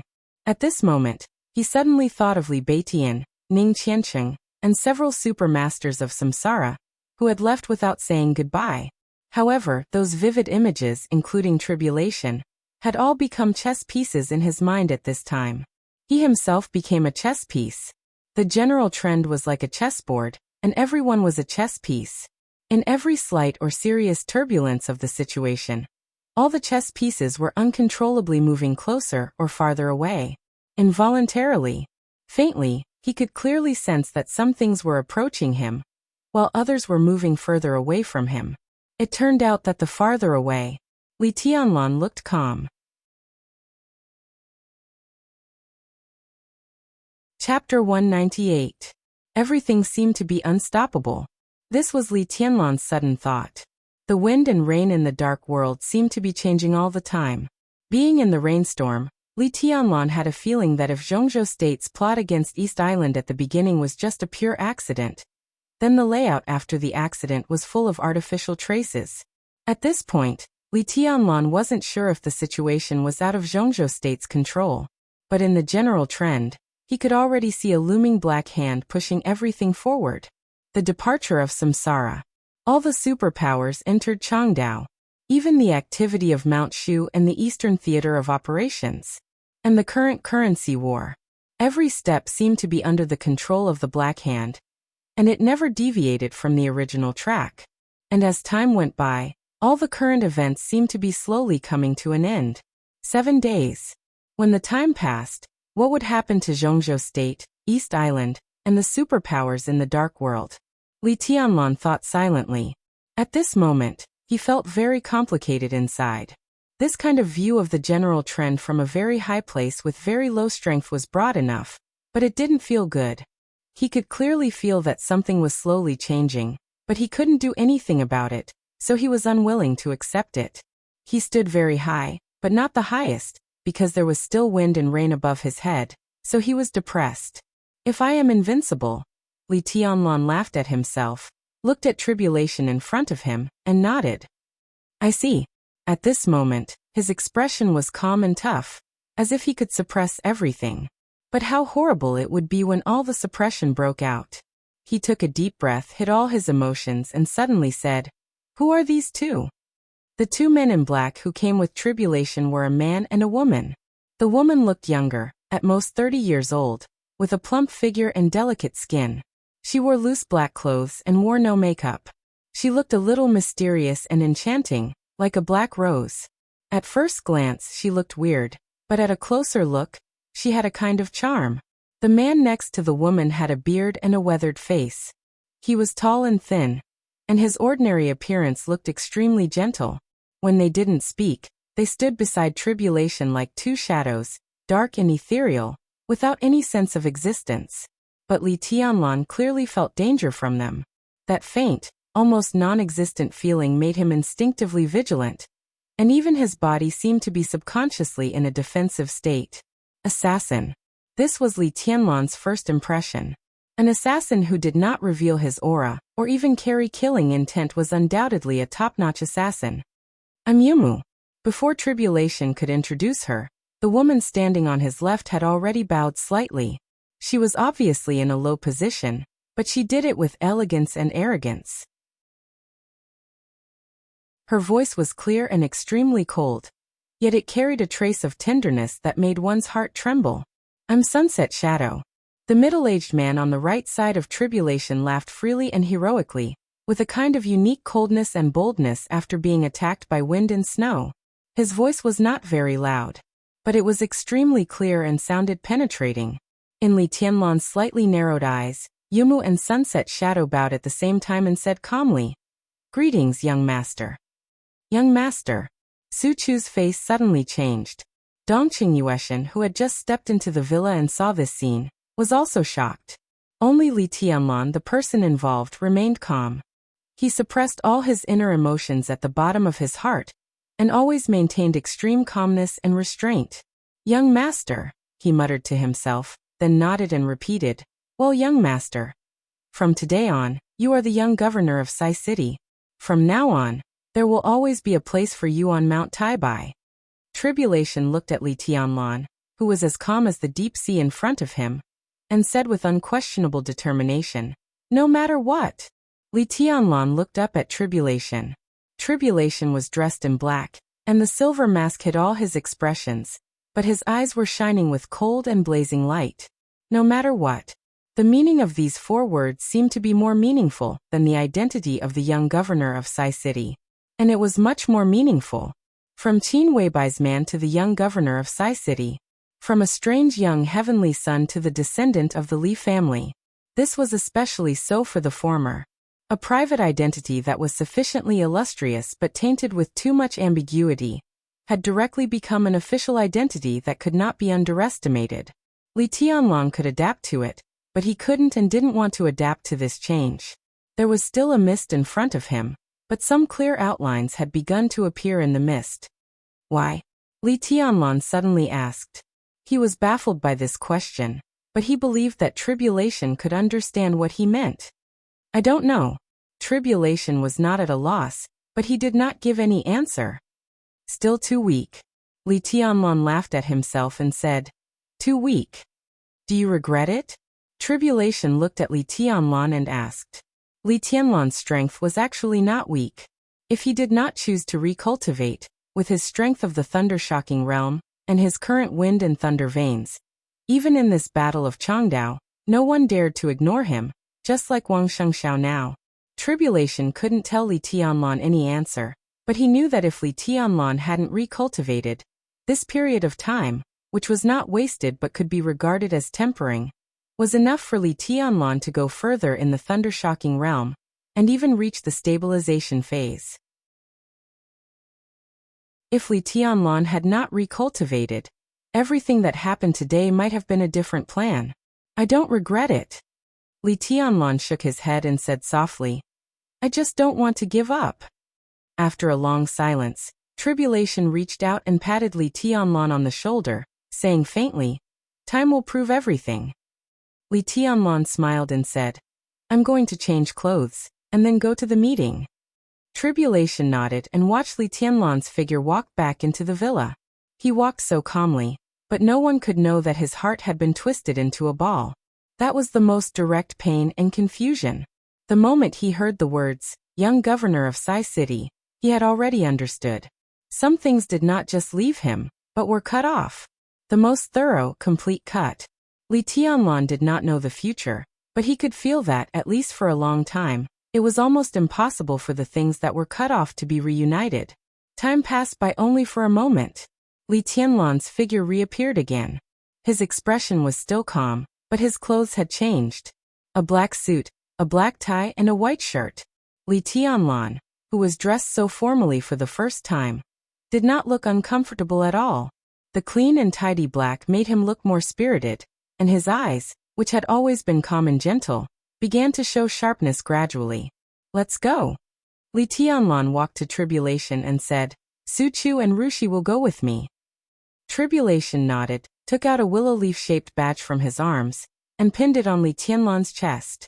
The lines of the badge were beautiful and smooth, and the whole body was black. But the center of the badge was engraved with a thin but extremely bright white line, which ran directly through the whole willow leaf from top to bottom. Like the first ray of light in the darkness, it suddenly rose, vast and dazzling. This is the badge of Sai City. I should have given it to you earlier, but now it's not too late. Tribulation personally put the badge on Li Tianlan, and said softly. Li Tianlan tightly pursed his lips and nodded. The badge was put on Li Tianlan's chest. This willow leaf seemed to be extraordinarily heavy, and a powerful force hit his heart. The sound of being cut seemed to ring in his ears again, and it was irresistible. Li Tianlan instinctively gritted his teeth and straightened his body. At this moment, everyone could clearly feel Li Tianlan's almost cold calmness. It seemed that he was suppressing something, and also seemed to be enduring something. The morning sun turned into a scorching sun, and the sky was clear. The storm had stopped, but it was not over. In the hot and dull air, Li Tianlan walked out of the tree-lined courtyard, and went straight to the venue. Beside him was Tribulation, the king of shadow in the dark world. They were Deep Dream and Sunset Shadow, the top assassins who had become more and more representative of Sai City in recent years. They were Dongqing Rushi and Su Chu, the two geniuses of the younger generation who had risen to fame. And in the venue in front of him, on the left and right, there were Ning Qianqing and Li Beitian, all his brothers. Through the sunlight outside the car window, Li Tianlan's eyes were unprecedentedly firm and cold. The venue was located on a mountain in the south of the club. The mountain was moderate in height, and the meeting room, which was like a hall, stood on the top of the mountain, full of mottled ancient traces. When Li Tianlan and the others arrived, there were still people coming in and out of the wide door of the meeting room. It seemed that Li Tianlan's initial speculation was not so correct. At least there were many people who could participate in this meeting, and only a few people could have decision-making power. Li Tianlan pushed the door and got out of the car. He walked to the door of the meeting room without hesitation, not even glancing at the scenery around the mountain top. Whether it was Tribulation, Deep Dream, Sunset Shadow, or Su Chu, they all consciously kept a distance from Li Tianlan and crowded around him. Only Dongqing Yueshan naturally held Li Tianlan's arm and followed him. Outside the door of the laboratory, more and more people began to stop. They looked at Li Tianlan and the top assassins of Sai City behind him with complicated eyes. Li Tianlan completely ignored everything. He walked in a straight line and walked into the door of the meeting room unhurriedly. Almost at the same time, another group of people stepped out of the door of the meeting room. The moment the two sides faced each other, the atmosphere seemed to freeze. Duke walked in the front, and beside him were Horsewoman and Flaming Fire. Duke looked at Li Tianlan with an indifferent expression. Li Tianlan was expressionless. The two sides, who should have been close, seemed to be hostile. The meeting room was a circular space, surrounded by layers of leather chairs. The outermost circle was the largest and had the most people sitting on it. The larger circle surrounded the smaller circle, and the deeper it was, the fewer seats there were. Everyone's status could be seen from where they sat. The one closest to the center of the circle naturally had a higher status. Li Tianlan glanced around and took a step directly. He was still walking in a straight line. The distance between Samsara Palace and Sai City was rapidly narrowing. Everyone noticed this scene. Regardless of whether they were inside or outside, everyone raised their heads and watched quietly. Duke didn't move. Li Tianlan moved forward. 7 meters. 5 meters. 3 meters. Li Tianlan's direction didn't change at all. He moved forward, straight ahead. At the moment when the two sides were about to collide, there seemed to be a sigh in the air. Duke's body quietly gave way and walked to the side. Li Tianlan walked over calmly, without stopping or looking back. Under the bright lights in the meeting room, Li Tianlan, in a black suit, walked through the outermost area, walked through the center, and went straight to the core area of the meeting room. There were two people worthy of his attention. Wang Xingxiao, who represented the Wang family of Beihai, Gu Hanshan, who represented Kunlun City, and he, who represented Sai City.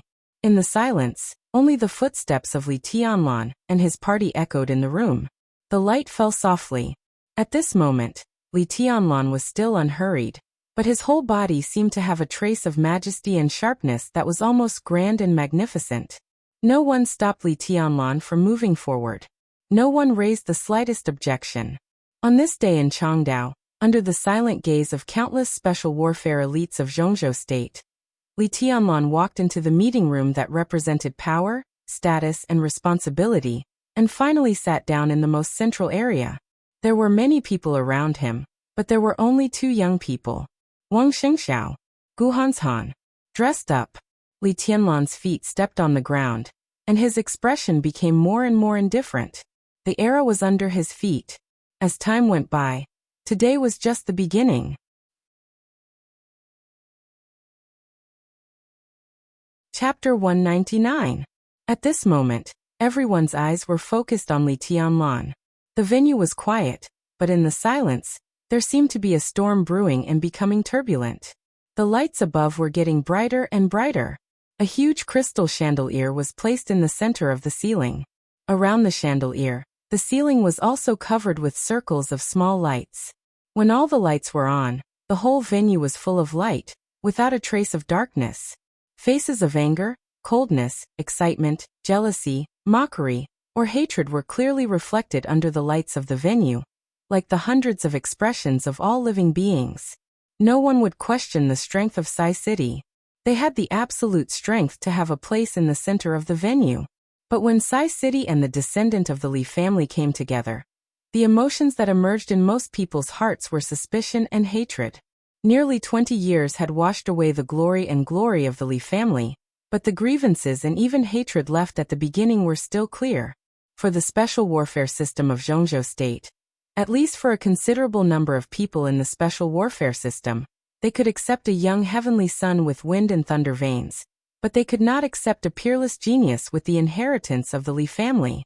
It had nothing to do with position or hatred, but the overall situation. The name Li Tianlan now meant too many things. If it was expressed in the simplest words, it would be turbulence, change, and chaos. But the overall situation of Zhongzhou State was stable. The venue became silent and then cold. It was bitterly cold. In silence, Li Tianlan had already sat down in the center, waiting quietly. Countless eyes were intertwined and gathered on him. Li Tianlan was expressionless and faced it calmly. He was facing it, not bearing it. At this moment, no one knew how strong Li Tianlan's heart was, and how fragile it was. He would rather face the entire world than bear even a tiny bit of it. He didn't want to and he didn't dare to. Isn't this too ostentatious? In the center of the venue, Li Beitian frowned slightly and said to himself, sitting in a seat slightly behind Li Tianlan. The seats in the venue were round, and Li Beitian sat right opposite Li Tianlan. Looking at Li Tianlan's face, Li Beitian frowned. With his status, he really needs to show off for once. Next to Li Beitian, a middle-aged man who looked to be in his 40s smiled and said. The middle-aged man was a bit shorter than Li Beitian, so he wasn't very tall. However, his smiling face could be said to be elegant and extraordinarily handsome. The man wore a moon-white robe, and his hair was also as white as snow, so white that there wasn't a single impurity in it. White clothes, white hair, a face like jade. The man's every move was extremely restrained, without the slightest sword intent, but his entire person was like a famous sword that had been sheathed. Although he didn't reveal his edge, he had a kind of reserved and arrogant feeling. A simple and unadorned broad-edged longsword that was black and white was placed next to his hand. With the man and the sword matching each other, the middle-aged man's every word and action were full of confidence and elegance. The Yin-Yang sword master of Mount Shu, Han Chongyang. He was one of the strongest thunder-shocking realm experts in Zhongzhou State. He did not enter the list of the top 10 contemporary experts in Zhongzhou State, but what he lacked was not strength but prestige. Third senior brother seems to know something? Li Beitian looked at Han Chongyang in surprise. Nearly 30 swordsmen from Mount Shu entered Changdao this time, and less than 10 people entered the venue. But only Li Beitian could sit side by side with Han Chongyang. What can I know? Han Chongyang's smile remained unchanged, but his eyes became deeper and deeper. As the light flowed, he hid all his emotions. Shit, something is wrong no matter how I think about it. In front of his senior brother, Li Beitian had always been unscrupulous, to the extent that he had no taboo. What's going on? I thought Tianlan would come with the people from Samsara. Why is he with the people from Sai City? It's not that the people from Sai City are bad, but Tianlan and Goddess Qin were like glue not long ago. Why did he suddenly turn against them? Turn against them? Han Chongyang raised his eyebrows and chuckled in a low voice. What were you looking at just now? If they really turned against each other, would Li Tianlan dare to walk so close to Duke? At that distance, if Duke wanted to take action, no matter how talented Li Tianlan was, even if tribulation was by his side, he would definitely die. And who was Duke? He was the fourth supermaster of Samsara. If they really turned against each other, would he voluntarily make way for Li Tianlan? Boy, don't look at everything on the surface. Li Beitian was stunned. He didn't speak for a long time. He tried to recall the moment when Li Tianlan passed by the three supermasters of Samsara.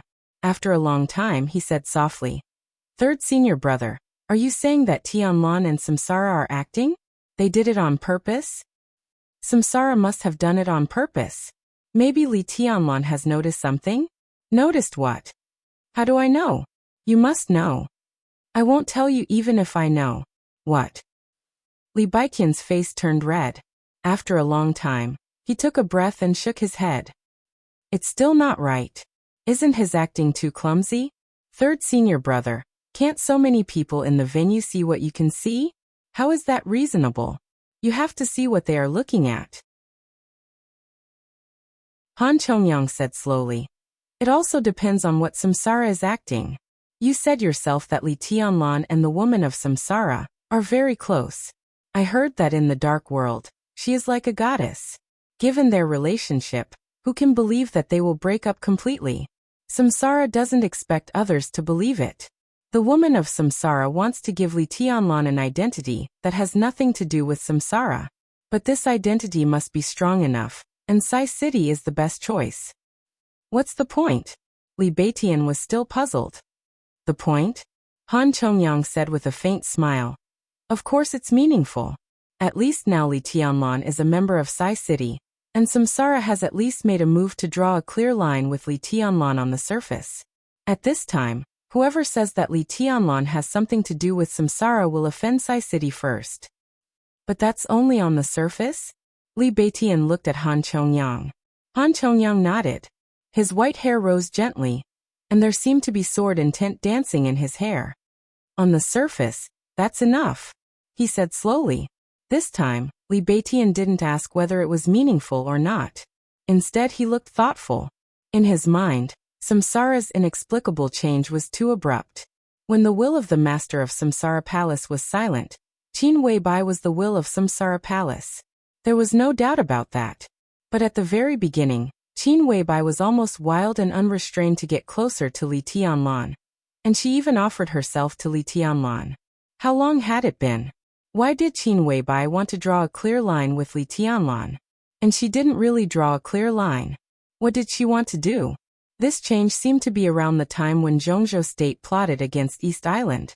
But Samsara and Zhongzhou State cooperated to plot against East Island. No. Cooperation? Li Beitian suddenly looked up at Han Chongyang.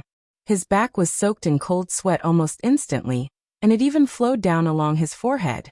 So far, Zhongzhou State and Samsara had indeed cooperated happily. But were they really cooperating? If Samsara really wanted to cooperate, why did she want to draw a clear line with Li Tianlan at this time? Samsara. Li Beitian opened his mouth and suddenly found his tone so weak. Third senior brother, Samsara is disloyal, isn't it? They have their standpoint. Han Chongyang's tone was calm. Standpoint has standpoint. Li Beiqian's mind was complicated, and he didn't even know how he felt in his heart. This plot of Zhongzhou State is a conspiracy. It's a conspiracy from all sides, and no one knows who will succeed until the end. Hey, third senior brother, if Samsara is disloyal, what will happen to Zhongzhou State? What's the standpoint of our Mount Shu? Han Chongyang turned his head very slowly and looked at Li Beitian with no expression on his face. Li Baiqian's face gradually turned pale. Nearly 3,000 people, including Northern Europe, North America. Is it? Zhongzhou State will win. Han Chongyang suddenly said in a firm and erratic tone. I don't have to help Samsara. I don't have that obligation, right? Li Baiqian believed this 100%, but in his heart, it was only half a sentence. If you don't help Samsara, what about Zhongzhou State? He suddenly asked. In his sight, Han Chongyang had turned his head. Li Baiqian could only see Han Chongyang's cold side face and a long silence. He looked at Han Chongyang and then at Li Tianlan, but he suddenly thought of Samsara. At this moment Li Baiqian felt crazy. Extreme crazy. Why are you sitting here? Perhaps it was because the silence in the venue had been too long, so when a voice that was not deliberately lowered suddenly sounded, it sounded particularly clear. This question was calm and indifferent, but there seemed to be a kind of extremely heavy power between the lines. The voice sounded right beside him. Li Tianlan slightly raised his eyebrows and casually turned his head. The gaze beside him fell straight on his face. It was calm and indifferent, without anger or hatred, but with a little doubt. The other party seemed to really wonder why Li Tianlan could sit here, and he had no other thoughts. This kind of gaze was undoubtedly the most hurtful. Gu Hanshan, the young master of Kunlun City. Everyone's spirits were lifted. It was as if the show they had been looking forward to for a long time had finally begun. The descendant of the Li family made a high-profile appearance on such an occasion. It was of extraordinary significance to the entire special warfare system of Zhongzhou State. Others might be dissatisfied or hostile, but they could bear it. At least they would not show up on such an occasion. But Kunlun City was different. Not to mention the inside story of Li Guangtu's treason, it was an indisputable fact that Gu Xingyun's rise and eventual overthrow of the Li family. When the Li family reappeared, everyone could remain silent, but Kunlun City could not. The silence of others could be regarded as wait and see. Once Kunlun City was silent, it might mean retreat and a guilty conscience in the eyes of others. Li Tianlan's appearance was undoubtedly the most variable that could affect Kunlun City's status today. He was the most direct threat, and once he grew up, he could even be said to be the most deadly threat. Mortal enemy. Such a relationship could not be concealed even if they wanted to. Kunlun City had to speak today. No matter whether their words were useful or not, they had to express their attitude at least. Who are you? Li Tianlan's expression did not change, and he asked indifferently. His expression and tone were also sincere. Except for doubt, there was no other emotion. But these two short sentences were instantly full of a sense of tit for tat. It was impossible for Gu Hanshan not to see Sai City beside Li Tianlan. It was also impossible for Li Tianlan not to know Gu Hanshan. One was intentionally provoking him, while the other was blatantly looking down on him. Gu Hanshan's eyes flickered, but he remained calm. The appearance of the young master of Kunlun City was indeed unremarkable and ordinary, but his eyes were full of absolute sharpness and dominance. He sat quietly in his seat, but he gave people an indescribable sense of mystery and danger. His eyes, which could leave a deep impression at any time, slowly glanced around. Some people in charge of special warfare agencies at the back of the venue seemed to want to stand up, but when they saw Gu Hanshan shake his head slightly, they sat back down. Gu Hanshan's eyes kept sweeping over several positions in the core area of the venue. The most central position of the venue was extremely limited, and it actually belonged to several superpowers.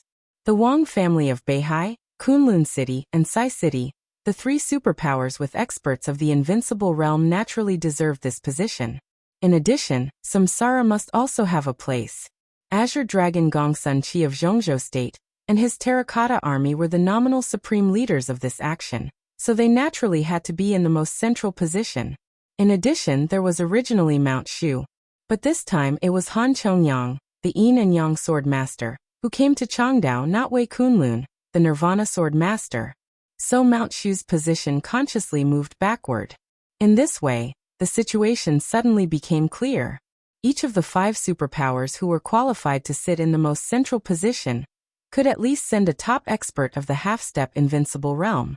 The Wang family of Beihai sent Firmament, And the enchantress also vaguely had the combat capability close to the half-step invincible realm. Tribulation sent Deep Dream and Sunset Shadow were also the most outstanding assassins in Sai City in recent years.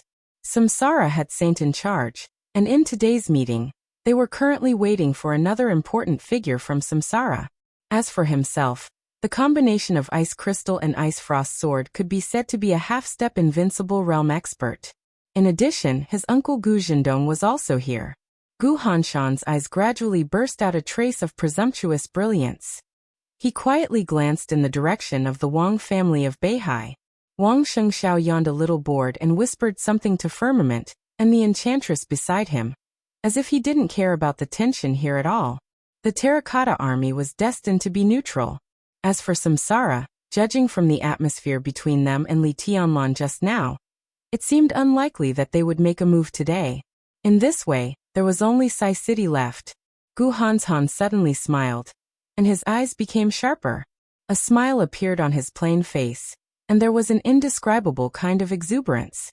I'm the young governor of Kunlun City. What qualification do you have to sit next to me? It's a joke that the descendant of a traitor wants to enter the room. Gu Hanshan's tone gradually became cold. It's a shame to sit with you. Now I have a suggestion.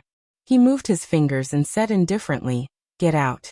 In the future, when you rush forward, you should first ask yourself, do you deserve it? His voice echoed so clearly in the audience, calm and soft, but with a strong sense of humiliation and mockery. Tribulation moved his body. When he was about to get up, Li Tianlan suddenly reached out and pressed his shoulder. What if I don't get out? He asked calmly. Descendant of a traitor, do you deserve it? Gu Hanshan looked at Li Tianlan lightly and asked. I'm here now. Do you want to see for yourself whether I deserve it or not? Li Tianlan's eyes became colder and colder. Gu Hanshan laughed and said the same thing. Descendant of a traitor, do you deserve it? He smiled gently, but his eyes were full of disdain and disdain. Well said. Descendant of a traitor, do you deserve to sit here? Get out. In the corner of the middle of the venue, a bald man suddenly stood up and shouted angrily. Today, I finally know what shamelessness is. How dare you show up here? Think of the innocent souls killed by your father. Now Li Tianlan, do you deserve it? Another middle-aged woman stepped forward with a vicious sneer on her face. Ha ha ha. A peerless genius with wind and thunder veins? You scared me. Do you deserve to be compared with the Wang family of Beihai? And the young master of Kunlun City? Bullshit. They will be heavenly sons when they grow up. What about you? You're a scourge. Get out. Do you deserve to come to this venue? Get out. Traitor. Do you deserve it? A terrible sound suddenly rolled up in the venue. The storm that had been brewing for a long time broke out completely. All the special warfare agencies related to Kunlun City stood up, and the sound was like a tide. The era of the Li family had long passed. Now in Zhongzhou State, there was only Kunlun City. They didn't need the Li family, nor did they welcome the former war god family. The sound waves spread layer by layer. For a moment, the words "Do you deserve it" seemed to be the only thing in the world, echoing in Li Tianlan's ears. But the clearest voice was Gu Hanshan's. He still smiled gently, looked at Li Tianlan calmly and mockingly and said, "Do you deserve it?" Li Tianlan also smiled. Bearing the condemnation around him, the corners of his mouth rose, and he smiled happily and comfortably. Under the watchful eyes of the crowd, he stood up. At the same time, a dazzling and sharp sword light also rose up. The sword light was like a waterfall. In an instant, it rose from the ground to the roof. All the lights were dim, and the whole conference room seemed to be split in half by a sword. The sword light crossed the venue but did not disappear. Instead, it completely condensed. There was no high temperature, no intention. Only the purest sword intent rose to the peak in an instant, with a sharpness that could tear everything. The 13th blade, reverse scale. Under the bright sword light, there seemed to be darkness spreading around Li Tianlan. His figure disappeared for a moment. Gu Hanshan had already risen into the air. The raging fire suddenly burst out from his body, illuminating everything, but it could not illuminate the darkness around Li Tianlan. The sword light brought with it a strong killing intent and a violent rage. It flashed and disappeared from top to bottom. Light and fire blended with each other. The moment the sword light disappeared, countless sparks exploded around Gu Hanshan, splashing in all directions. The sword light suddenly spread all over the venue, and countless chairs exploded layer by layer. The clothes of some peripheral elites of Kunlun City sitting behind Gu Hanshan were all torn, and they looked embarrassed. In the fire, Gu Hanshan, who had risen into the air, fell down at a faster speed. His body landed steadily on the ground, but 2 streaks of blood shot out of his nostrils. Gu Hanshan glanced at Li Tianlan, and when he was about to speak, he suddenly spat out a mouthful of blood.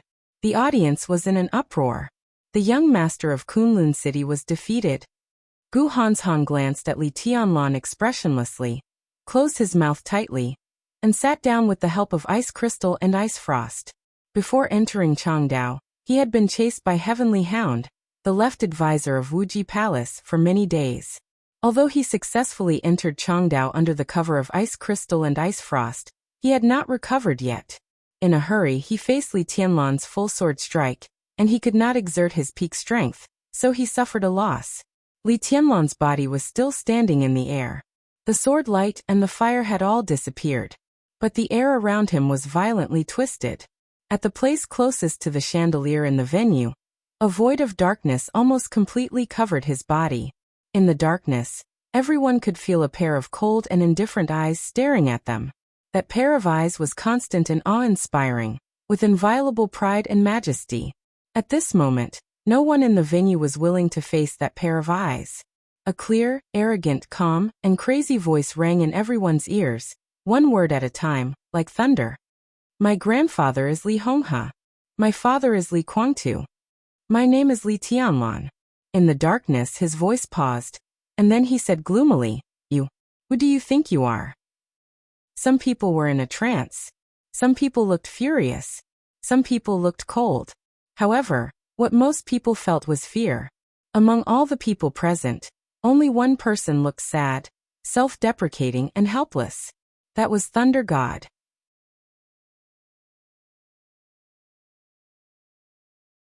Chapter 200. Swords were drawn. The atmosphere in the venue was completely frozen. Gu Hanshan slowly wiped the blood from the corner of his mouth, and sat in his seat with a cold expression. He really did not expect that Li Tianlan would dare to fight on such an occasion. It was not a big deal for him to suffer losses and get hurt, but it made him extremely angry to lose face. After today, everyone present would think that he, the young master of Kunlun Immortal World, had lost to Li Tianlan. The sword just now was brilliant, but it also cast a shadow over his reputation as a young heavenly son. There were real reasons why he had not recovered from his serious injury and was caught off guard. But in the dark world, where the winner was king, what was the use of constantly emphasizing objective reasons? Not to mention whether anyone would believe it, even if someone did, so what? A defeat was a defeat. Gu Hanshan twitched the corner of his mouth, and a violent killing intent flashed in his eyes. He closed his mouth tightly and said nothing. Li Tianlan still stood in the air. The darkness around him spread faster and faster, and the airflow kept twisting around him, as if to cover the whole venue. This was indescribable pride and arrogance. He was insufferably arrogant and had no one in his eyes. Just like what he said. Who do you think you are? The whole venue was silent for a moment. Then a furious roar suddenly sounded in the venue. Bastard, who do you think you are? In fact, there were 2 voices, but both the tone and the tone were almost exactly the same. When the 2 voices were combined, it was like a person roaring. The roar condensed with strong killing intent surged in the venue, and the echo of the roar was still floating in the air. 2 beams of sword light had appeared in front of Li Tianlan at the same time. Tribulation, dressed in black, moved his body as if he wanted to get up, but he restrained his desire to make a move. The somewhat hot temperature dropped instantly, and for a moment, the whole venue seemed to enter a frost kingdom. The sword light scattered, and the darkness around Li Tianlan was constantly compressed. Streaks of sword energy with cold intent almost completely enveloped his body. In his sight, 2 figures appeared in front of him. Exactly the same face. Identical swords. Ice Spirit. Frost. Although the two swords had not merged into one, when they attacked at the same time, the sword intents of the same origin merged with each other, and this sword still burst out the power beyond the peak of the thunder-shocking realm. There were only the tips of the two swords left in Li Tianlan's pupils. The tip of the sword pierced through the air, bringing with it a pale, cold and sinister sword aura, and directly pierced towards his left and right heart. Faint exclamations of surprise rang out in the venue. His resolute killing intent swept across the entire area. For Li Tianlan, this sword strike was a sure kill. It was not only because the attacker was the famous Ice Crystal Frost Sword of Kunlun City, but also because this sword was similar to a sneak attack. The moment the sword energy flashed, the edge of the Ice Crystal Frost Sword had almost reached Li Tianlan's chest. The speed of this sword was completely indescribable, and it had even vaguely exceeded the scope of the thunder-shocking realm. Such a sword, which could be called the trump card, could not be used without paying a price, even if it was the Ice Crystal Frost Sword. To kill Li Tianlan, Kunlun City could hardly care less about its identity and face. The sword light was like a shooting star, but time seemed to be slowed down by countless times. The darkness around Li Tianlan kept retreating under the pressure of the sword light, and the scene in front of him became extremely clear. At this moment, Li Tianlan could clearly see the pale, cold sword energy condensing around him.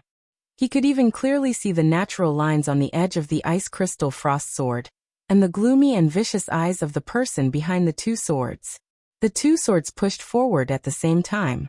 A cold and chilly sword light shone in the venue. The sword light was like ice and snow, and the sword intent was as cold as winter. In front of the two sword lights that were as dazzling and cold as the winter sun, Li Tianlan felt destruction, and also saw a slender and vigorous palm.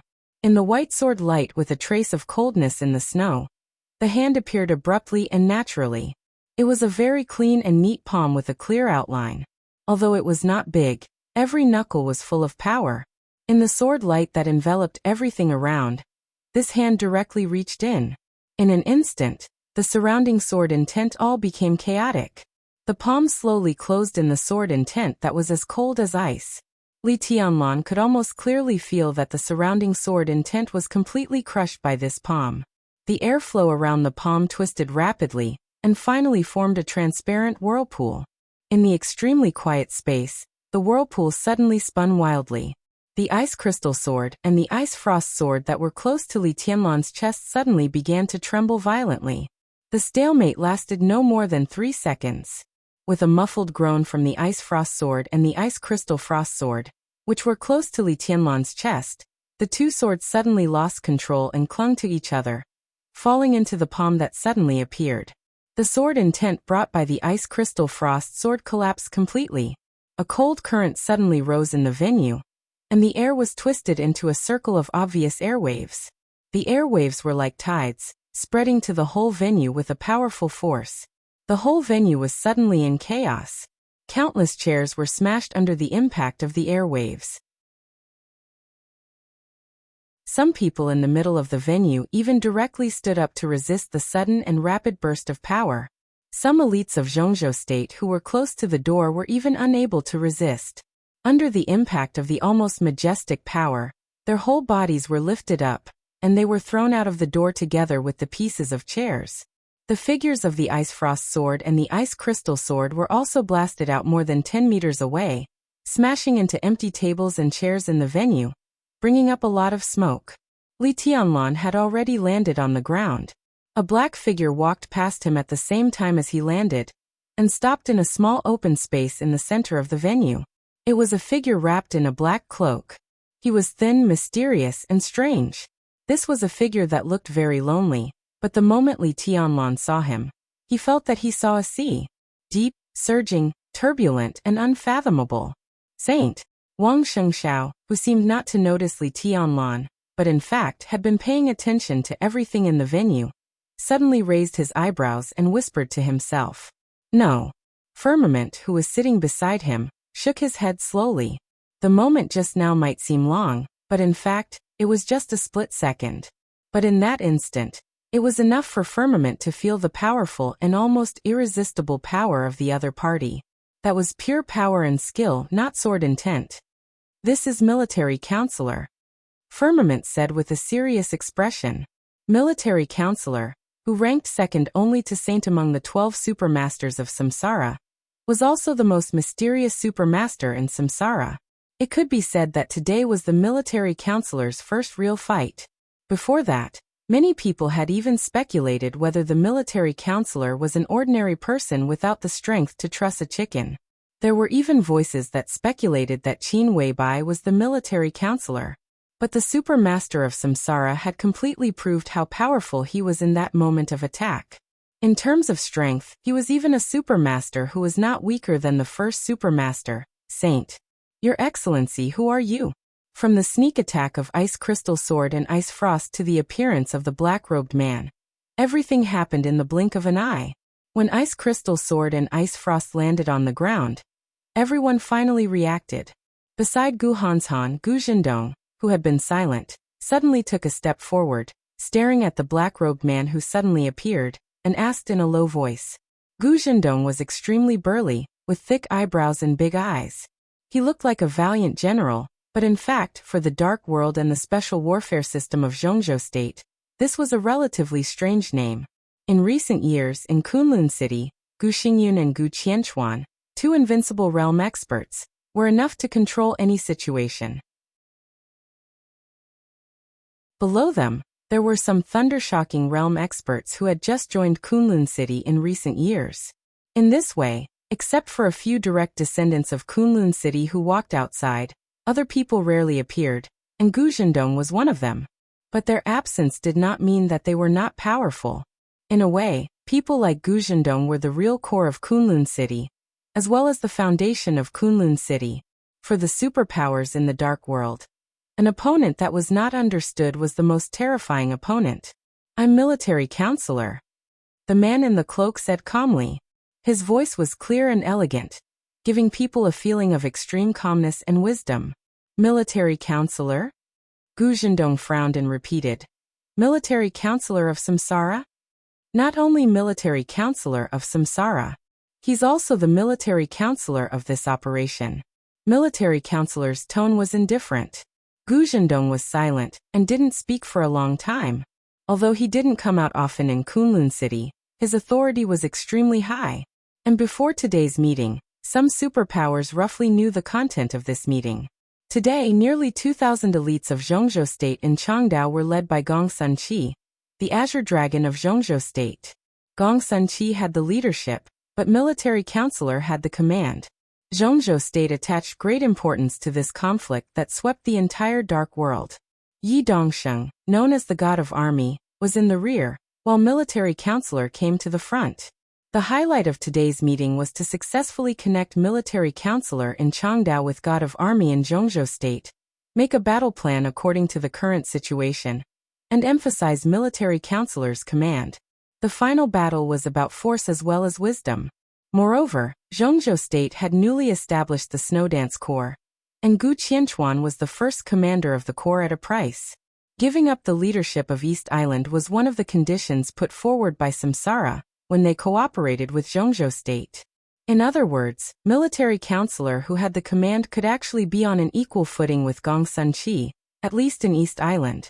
From the perspective of this final battle, it was not an exaggeration to say that everyone in Kunlun City was now military counselor's subordinates. Gu Zhendong felt depressed, but he didn't want to show weakness.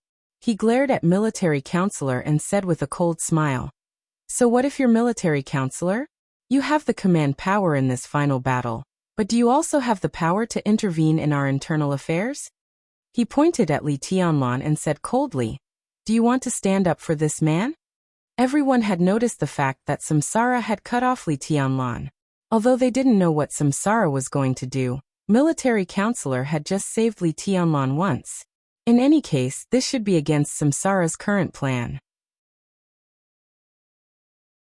Military counselor denied it as expected and said in a calm tone, "I don't stand up for anyone, but your dog blocked my way. Is it wrong for me to kick it away?" Dog. It seemed to be the first time that the famous Ice Crystal and Frost Sword of Kunlun City were called dogs since they became famous. even when they joined forces and still lost to Wei Kunlun, the Nirvana sword master of Mount Shu. No one dared to humiliate them like this. Gu Zhendong's face was cold. Ice Crystal and Ice Frost, who had just climbed up from the mess, also looked furious. The three of them looked at each other and rushed to military counselor almost at the same time without any hesitation. Kill! Gu Zhendong roared furiously, and a bolt of blue lightning with a hint of strange purple suddenly formed in front of him. In an instant, the air in front of him surged backward, and only the purple lightning was growing rapidly. Gu Zhendong took a step forward, and the extremely dazzling lightning shot out instantly, as if it had passed through the void, and reached military counselor in an instant. Military counselor's figure seemed to be blurred in place, as if he had moved, but also as if he hadn't moved. But the lightning had already passed him and flew behind him. Gu Zhendong was expressionless. Behind him, Ice Crystal and Ice Frost had already rushed up. Full force, no. Military counselor's eyebrows twitched suddenly. At such a delicate moment, he found that although Ice Crystal and Ice Frost's posture was extremely firm, they were not attacking, but defending. Defending against what? Almost instinctively, military counselor's heart shook, and he said subconsciously, "Be careful." As soon as his voice came out, the purple lightning that passed through military counselor's figure had suddenly changed direction. The purple light instantly enveloped the whole venue. In the blurry light, Gu Zhendong's purple lightning had exploded into a light curtain. In the light curtain, killing intent was flowing, and thousands of sword intents covered Li Tianlan at the same time. It was still Li Tianlan. Gu Zhendong was expressionless, but there was determination in his eyes. From the standpoint of Kunlun City, Li Tianlan had to be killed no matter what, regardless of the occasion or place. As long as there was a chance, there should be no hesitation. Today's series of means might be despicable, but as long as Li Tianlan died, who would remember it as time passed? But Li Tianlan had to die. Not to mention how great a threat Li Tianlan would be to Kunlun City in the future. Even now, his existence would become a weapon used by some people with ulterior motives. There were too many inside stories behind Li Guangtu's incident. These years, Kunlun City had barely suppressed it. They thought that with the passage of time, this incident would become a thing of the past. But Li Tianlan's appearance was tantamount to giving others a reason to mention this incident again. For this reason alone, everyone in Kunlun City would feel terrified at the thought of it. They were not afraid of Li Tianlan's potential, but afraid of the series of unknown variables. As long as there was a chance to kill Li Tianlan, Gu Zhendong would not hesitate at all. In contrast, a little insult to Ice Crystal and Ice Frost was nothing. Whoosh! At the same time as the purple light exploded, an extremely sharp whistle sounded in the venue. A thick darkness directly wrapped Li Tianlan in it. Thousands of purple lights kept hitting the dark curtain around Li Tianlan. The black curtain shook violently and instantly shrank. In Gu Zhendong's gloomy expression, the black curtain wrapped in purple light flew to the top of the conference room at an extremely fast speed. Before everyone looked up, the black curtain had rushed out of the ceiling of the conference room. In the loud bang, a hole with a radius of about 10 meters was blown out of the ceiling. The sunlight from the outside world came in through the hole, and perfectly blended with the light in the rising smoke and dust. Tribulation was already standing beside Li Tianlan. Under the mask, no one could see the expression of the King of Shadow clearly, but there was an undisguised violent killing intent in his low and hoarse voice. Tianlan is the young governor of Sai City. Gu Zhendong, you can kill him if you want. Do you really think that there is no one in Sai City? For consecutive transparent shadows surrounded Gu Zhendong at the first time. Tribulation's arms hung down, and 2 arm knives suddenly stuck out of his cuffs. Tianlan is my brother. Gu Zhendong, you can kill him if you want. Do you really think that there is no one in Mount Shu? On the other side of the conference room, Li Beitian suddenly pulled out the long sword beside him. Of course, this sword was not the Great Void Sword. But as the blade was unsheathed, Li Beiqian's whole body emitted a kind of majestic sword intent that could almost go straight to the 9th heaven.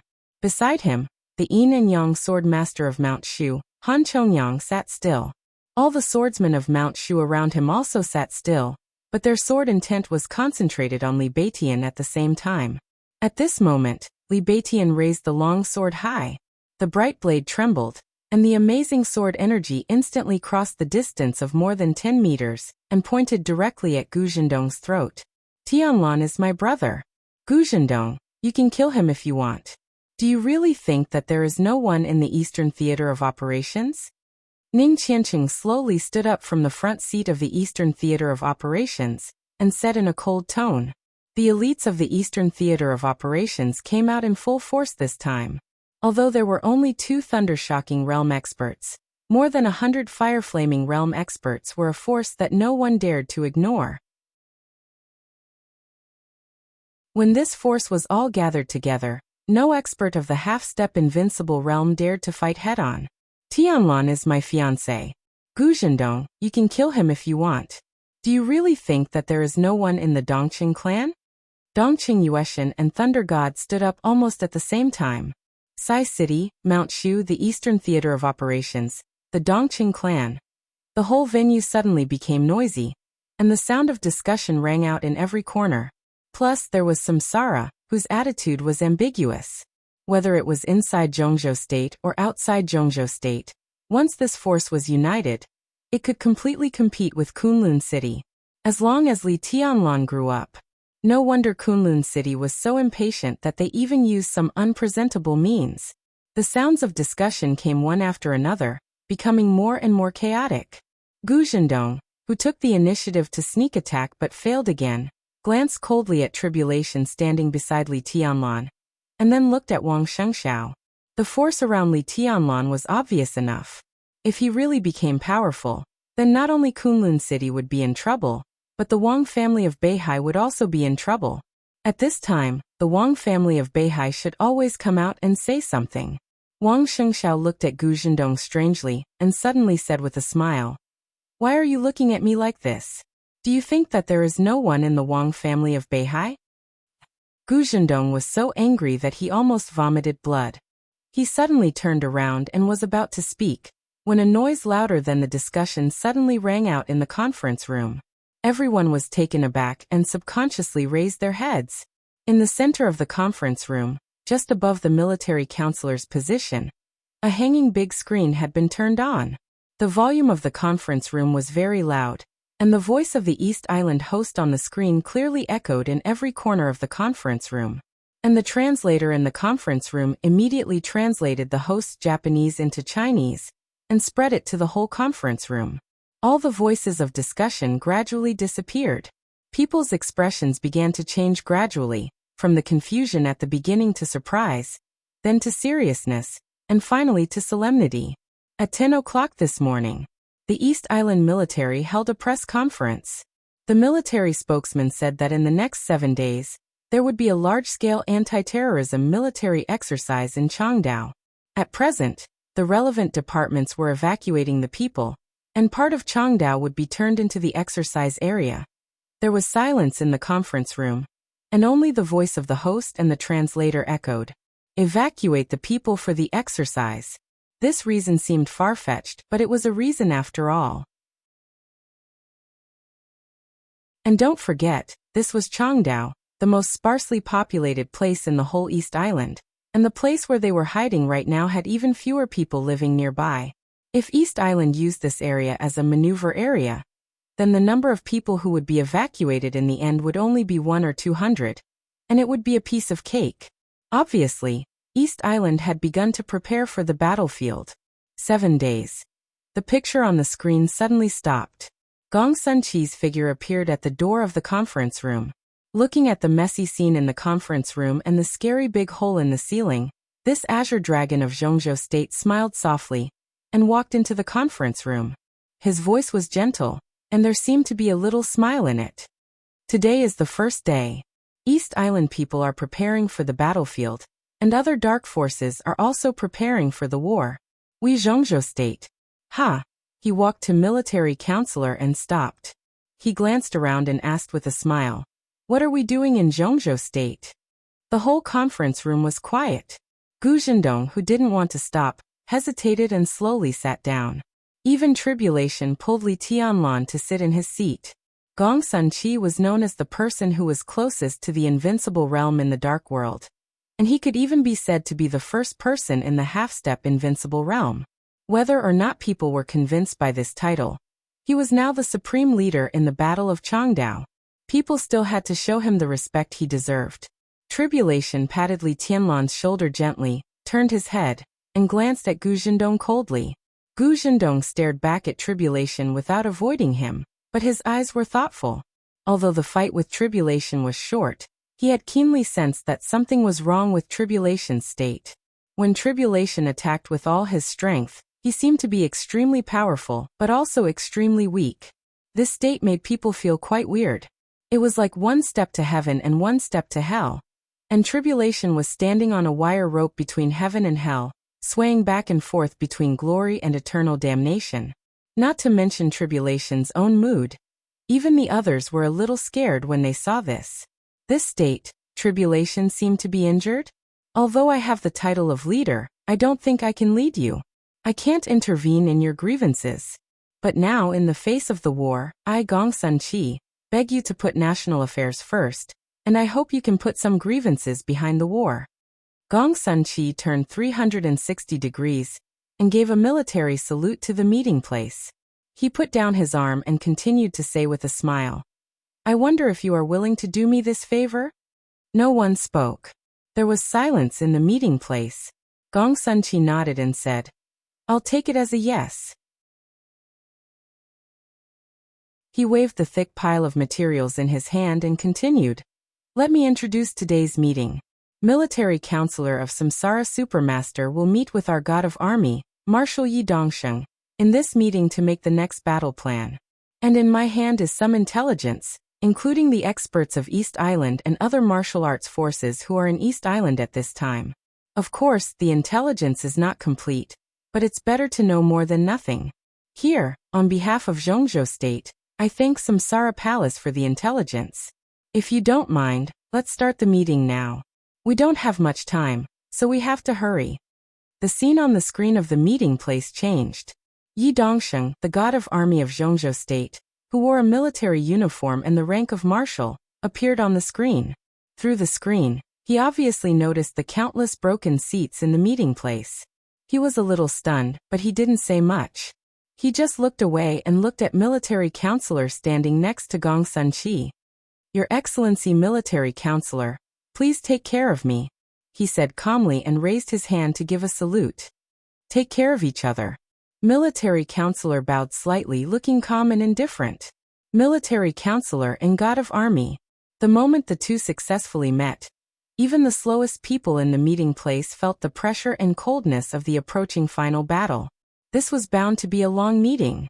Li Tianlan had calmed down and listened carefully. Time passed slowly.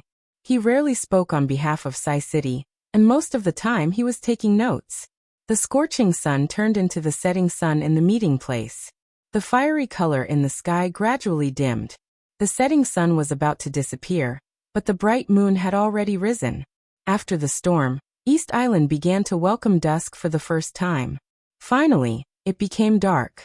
When the night fell, it was also the time when the morning light was approaching. Time passed through the night in the meeting place, and it was close to dawn.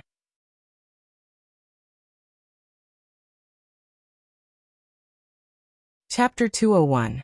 Time passed by the gorgeous rainy season, and the sky of Changdao was getting clearer and clearer. In the summer after the storm, the temperature rose quickly, and the hot sun shone on every corner of Changdao. Hot, dull, and depressing had become the theme of Changdao. The news about the military exercise of Changdao had been playing on TV. At 9 o'clock in the morning, when the news channel spread the news to every city in East Island again, there were still 6 days before the military exercise of Changdao. It was like a notice, but for some people, it was the most straightforward countdown. The war was coming. In the dull and hot weather, a large area in the southwest of Changdao had been completely emptied. It was an area of about 100 square kilometers, and most of it was mountainous. Usually there were few people in this area.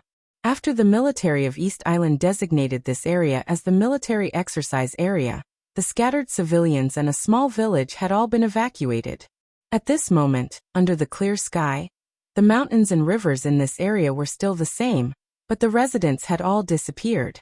It was like a dead zone full of vitality, but no one was there. Those who didn't know would never understand, but those who knew would know that this was the battlefield that the East Island officials had set in Changdao. It was an area with a radius of 100 square kilometers. It was a magnificent place. And this area had become a place where all the superpowers were studying. The map zoomed and enlarged on the screen, and the satellite images were transmitted in real time. Every corner of the southwest of Changdao was clearly shown on the screen as it zoomed in and out. The shabby curtains in the room were casually covered, blocking the hot and dazzling sunlight from the outside. An LCD screen that occupied almost the whole wall kept flashing. Jungles, mountains, rivers, lakes, parks, clubhouses. The satellite took pictures of all the terrains within a radius of 100 square kilometers and transmitted them to the screen. As the camera moved bit by bit, every part of the terrains became clear on the screen. The light in the empty room was dim. Only the misty light on the screen flickered, reflecting the entire room. The LCD screen that occupied the front wall could be said to be a very advanced device, but it seemed very out of place in the room. In terms of area, this was a rather large room, or even a hall, but there were no luxurious decorations in the hall. The curtains by the windows were dirty, and there was a set of shabby sofas that seemed to have been abandoned in the middle of the room. There seemed to be some spider webs in the corner, and in the dim environment, the surrounding walls seemed to have mostly peeled off. In such an environment, coupled with an advanced and luxurious LCD screen that was connected to a satellite, it seemed a little strange no matter how one looked at it. Several tall and short figures stood quietly in the hall. The hall was not small, and they did not stand together. Instead, they maintained a safe distance from each other. Although they were all on guard against each other, no one revealed any hostility. The image on the screen changed. It was silent. The few figures in the hall also stood silently on the spot, as if they were inanimate objects. Time continued to move forward as the screen continued to change. Light and shadow flickered in the dim hall, and the few figures stood still, looking gloomy and weird. This area is the battlefield that East Island left for us. In the oppressive and breathless silence, a person standing in the hall suddenly spoke, breaking the silence in the hall. He was the closest to the screen, and the light and shadow on the screen shone on him. His extremely skinny body also became clear in the light and shadow. From the view of the others, he looked like a skeleton in a black robe. The body under the black robe was empty, and there was an indescribable coldness about him. It looks big. That includes our current location. Another hoarse voice rang out. This voice was hoarse and strange, as if someone had torn off his vocal cords. It was a little unclear, and not only was it unpleasant to hear, it was even more terrifying to hear. But I still prefer to choose my own battlefield. I don't like this place. Ben, is the Heroes Club willing to accept the arrangement of East Island?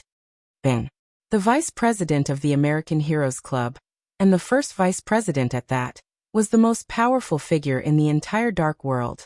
The Heroes Club could be said to be one of the oldest superpowers in the Dark World. Its internal structure was extremely complicated, and its strength was also extremely powerful.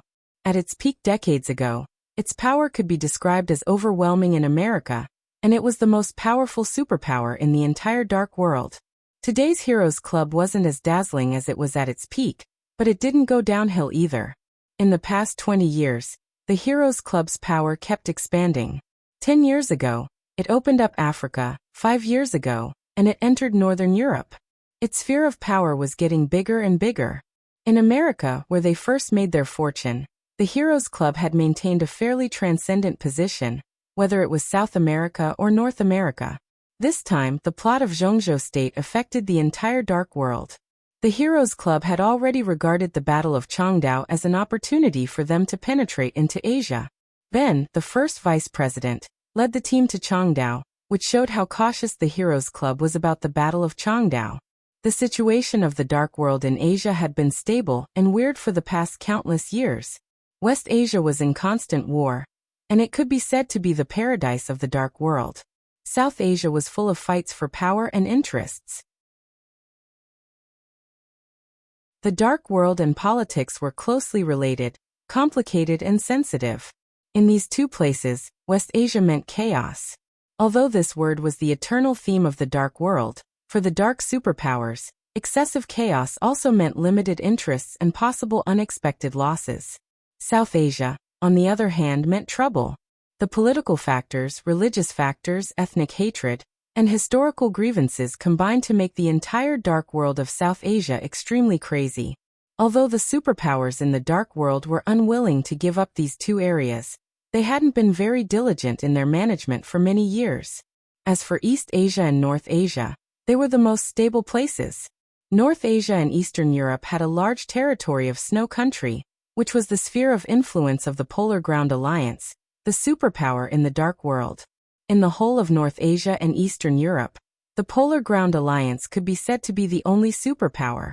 In addition, Snow Country's political situation had been stable in recent years, so other superpowers couldn't find a chance to enter North Asia.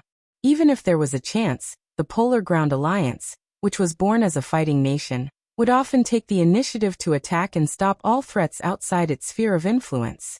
East Asia, on the other hand, seemed to have been drifting away from the superpowers in the dark world in the past, because Zhongzhou State, the world's well-deserved #1 superpower in both economy and military, was located here.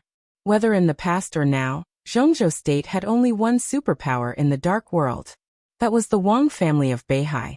Whether it was the former Zhuanyuantai of Kunlun, the current Kunlun City, or Sai City, they could all be said to be dark superpowers, but most of the time, in people's hearts, these superpowers were part of the special warfare system of Zhongzhou State, with a very strong official stance. The Wang family of Beihai in Zhongzhou State, the special warfare system of Zhongzhou State. The two superpowers in Zhongzhou State were enough to keep out any superpower that attempted to enter Zhongzhou State. The superpowers had fought with Zhongzhou State before, and this kind of competition still existed today. More than 20 years ago, when the Heroes Club was at its peak, it once joined forces with Fantasy World and the Polar Ground Alliance to invade Zhongzhou State. The old patriarch of the Wang family of Beihai and Li Honghe, the god of war of Zhongzhou State, joined hands and stopped several invincible realm experts outside the national border. In that battle, the old patriarch of the Wang family of Beihai fought desperately against the siege of 3 invincible realm experts, and returned with serious injuries after killing 2 invincible realm experts. A few years later he died of illness. The Heroes Club, whose power was greatly reduced, also fell from its peak. 15 years ago, Night Spirit invaded Zhongzhou State. Zhongzhou State's Sword Emperor Wang Tianzong, who had just entered the Invincible Realm, held the Human Emperor and killed Night Spirit, an Invincible Realm expert of Night Spirit, at the border with one spear strike, which shocked the whole dark world. After a short silence, the Jiang family of South America began to be active in Zhongzhou State again, but it was always difficult to make a name for itself. 5 years ago, Samsara began to cooperate with Zhongzhou State, but it was guarded by Kunlun City and the Wang family of Beihai. Although there was no major conflict among the 3 parties, they often fought secretly. Zhongzhou State was the most powerful overlord in the world today, the center of the dark world, but also a rare pure land in the dark world. Under the deterrence of Zhongzhou State, the whole of East Asia was peaceful. Gaoshan State's position was ambiguous, and it wavered between the Western powers and Zhongzhou State. Although East Island was powerful, most of its forces had been guarding against the invasion of Zhongzhou State. The peaceful situation had always been under the control of Zhongzhou State. For the world's major dark forces, this was not what they wanted to see, because it meant too many interests and scruples. The dark forces of Zhongzhou State were the most aggressive in the world. Among them, the Wang family of Beihai was the most powerful, followed by Sai City, and then Kunlun City. This was not only because the Wang family of Beihai had Zhongzhou State's Sword Emperor Wang Tianzong, who was known as the #1 expert in the dark world. More importantly, all the forces in Zhongzhou State had an extremely stable rear. This was the most unique phenomenon in the dark world. The Heroes Club dominated America, but there was the Jiang family in South America, and Fantasy World in North America. The 3 forces entangled with each other while facing other forces. Europe could be said to be the most lively place in the dark world now. The remnants of Night Spirit, Samsara Palace, Dark Knights, Knights Templars, the Vatican, and various consortiums were entangled with each other. There were many conflicts that even the parties involved couldn't tell how they happened. The Polar Ground Alliance dominated Snow Country in Eastern Europe, but too many historical reasons doomed the Polar Ground Alliance to face a lot of troubles. Political problems and racial problems made the development of the Polar Ground Alliance extremely bumpy. Moreover, the dark world of Northern Europe was so chaotic every day that people were stunned. The Polar Ground Alliance did not have the opportunity to get out of it. Only Zhongzhou State. Within the territory of the most powerful country in the world, there were only their own people. Although other superpowers were stationed in Zhongzhou State, they didn't amount to much at all. When they were expanding, an extremely stable rear became the most unscrupulous reason for them to act. However, other superpowers didn't dare to attack with all their strength because of the restlessness in their backyards. Almost every superpower in the dark world had felt this kind of grievance, including Samsara Palace.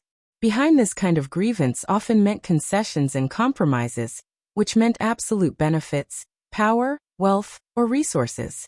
In short, they were what the superpowers in the dark world pursued. In the long run, as their compromises and concessions increased, Zhongzhou State would be powerful in all aspects to the point of suffocation. How could the giants in the dark world be willing to accept this? To invade Zhongzhou State, at least the Wang family of Beihai must be stopped. The footsteps of Kunlun City must be stopped in East Asia. This was everyone's bottom line. So for many years, as long as there was a chance, the superpowers would always focus on East Asia. While the superpowers were enemies with each other, they didn't mind cooperating occasionally when facing Zhongzhou State. They appeased Gaoshan Country, drew East Island to its side, flirted with some important figures in South Asia, and even directly invaded Zhongzhou State. All these were to limit the power of Zhongzhou State in the dark world. 20 years ago, the Heroes Club went east. 15 years ago, Night Spirit invaded. 10 years ago, the Jiang family of South America entered Zhongzhou State and quickly retreated. They took actions again and again, big and small, but every time they failed. As time went by, after Samsara and Zhongzhou State had a cooperative relationship, the superpowers in the dark world gradually quieted down. They all thought they had missed the best opportunity, but they didn't expect that Zhongzhou State would use a final battle to directly target East Island when it attracted all the attention in the dark world. East Island was in a precarious situation. Its economy and special warfare system could be said to be miserable now. But the superpowers in the dark world suddenly found that when East Island was miserable, Zhongzhou State also gave them a huge opportunity. It was an unprecedented opportunity, and also an unprecedented crisis. This was the situation that the superpowers didn't want to see the most, but it was also the opportunity they had been waiting for a long time. Similarly, this was also the reason why several people from various dark superpowers gathered in a shabby house at this time. With East Island as the border, we cooperate outside the border, and fight inside the border. How about that? Ben, who was wrapped in a black robe and looked like a skeleton, ignored the voices around him. He looked at the screen quietly, and after a long silence, he suddenly opened his mouth. He turned around.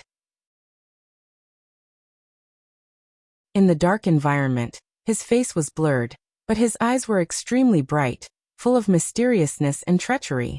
We've been waiting for this day for a long time, haven't we? As the first vice president of the Heroes Club, Ben's strength was needless to say. He was definitely a figure who could be ranked among the superiors of the half-step invincible realm. But his fame didn't come from his strength, but from his insidiousness and cunningness. Ben's codename in the dark world was Ghost Fox, and he was good at deception, disguise, concealment, assassination, and escape. In the dark world, few legends about Ben were about his strength. He always appeared as the think tank of the Heroes Club, and played the role of a schemer. This time, from the final battle of Zhongzhou State to the Battle of Chongdao, the Heroes Club didn't send anyone to the scene, but it could be said that the Heroes Club was the first superpower to enter East Island. It was also he who made an appointment with these people here today. This might not prove anything, but it was enough to show that Ben's sense of smell in the general trend was extremely sharp. I agree with what Crow said. In the dark, a deep voice rang out. I reserve my opinion. I'm not as smart as you, and I can only see what's in front of me. The current situation is that East Island has already used this area as a battlefield. As for the cooperation outside the border, I don't care, but I'll report it to my superior.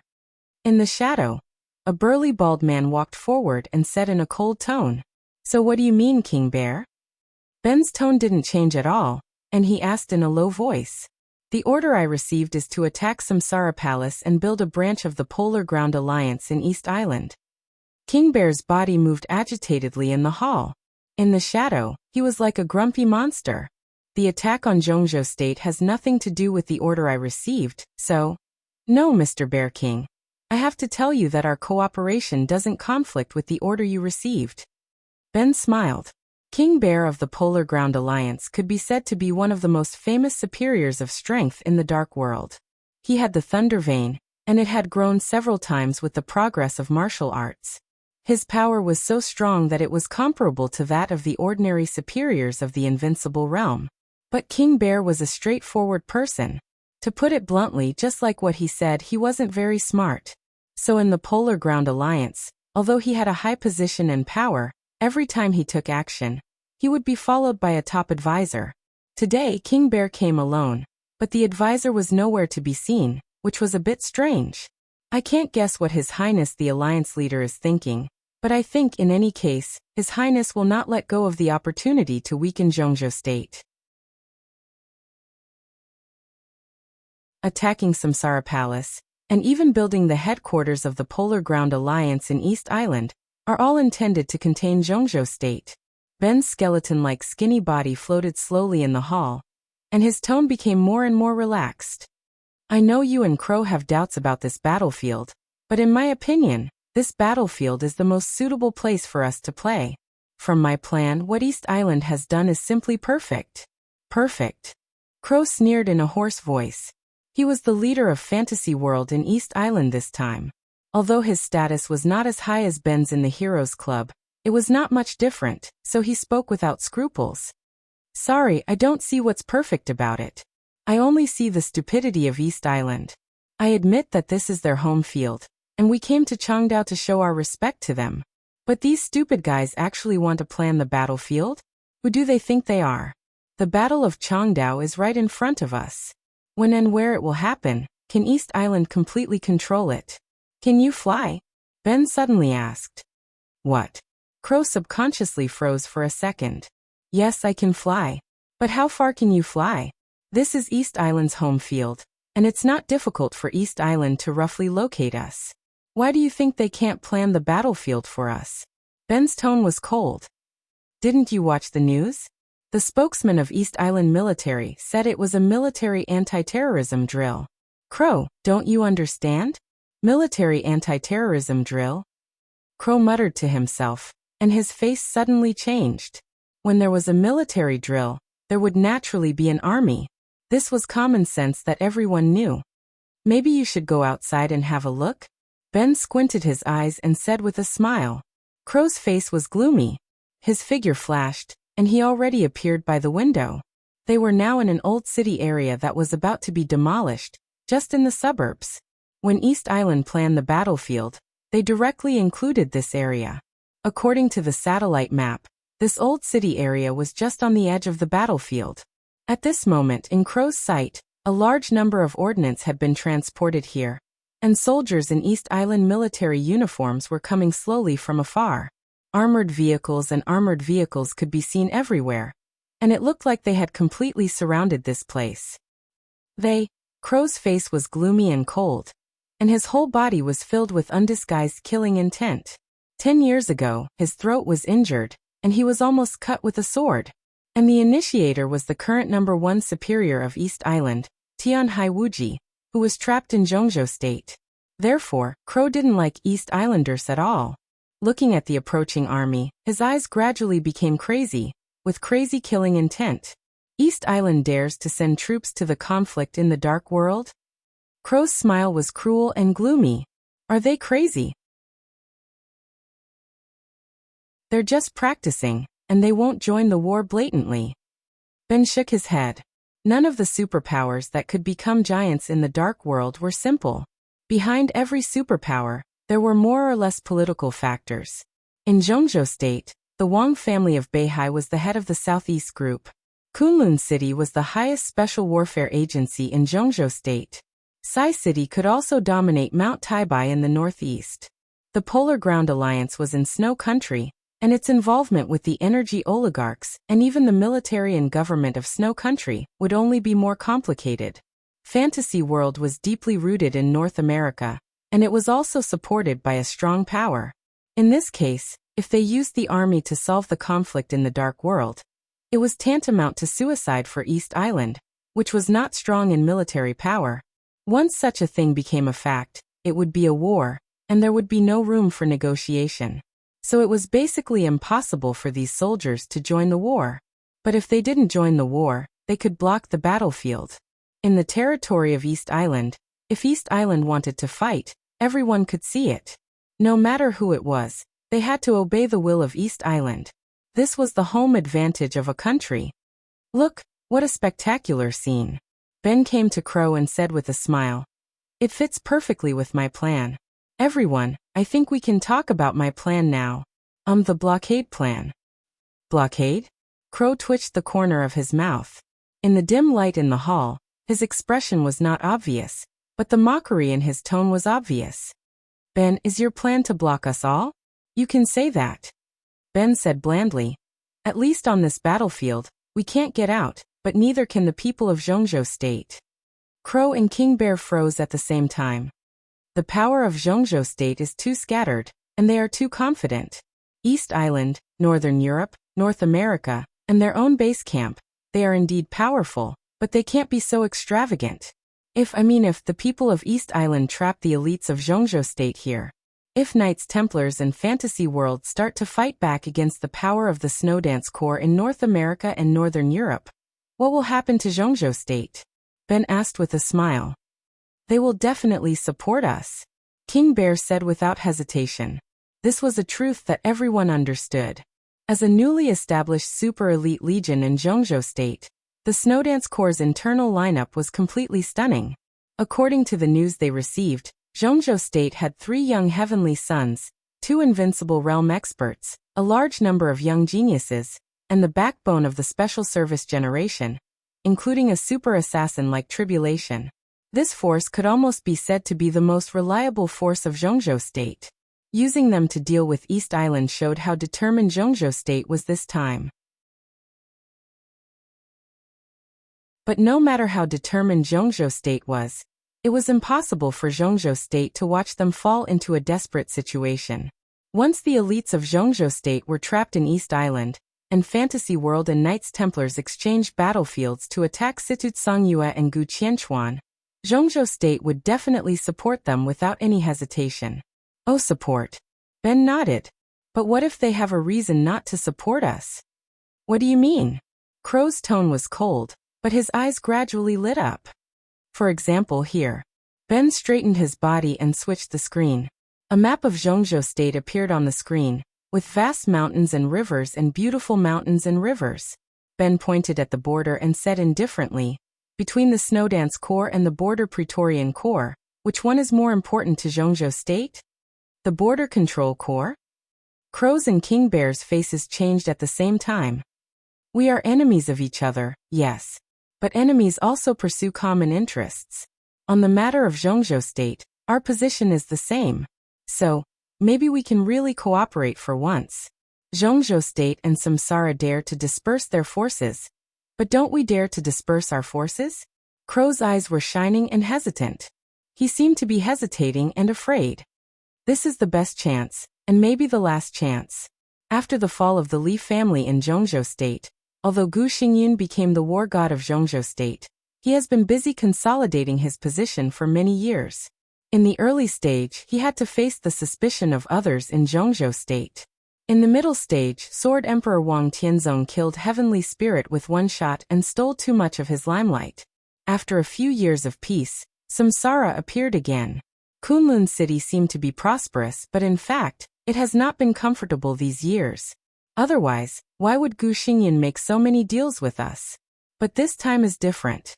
Gu Xingyun has almost consolidated his position.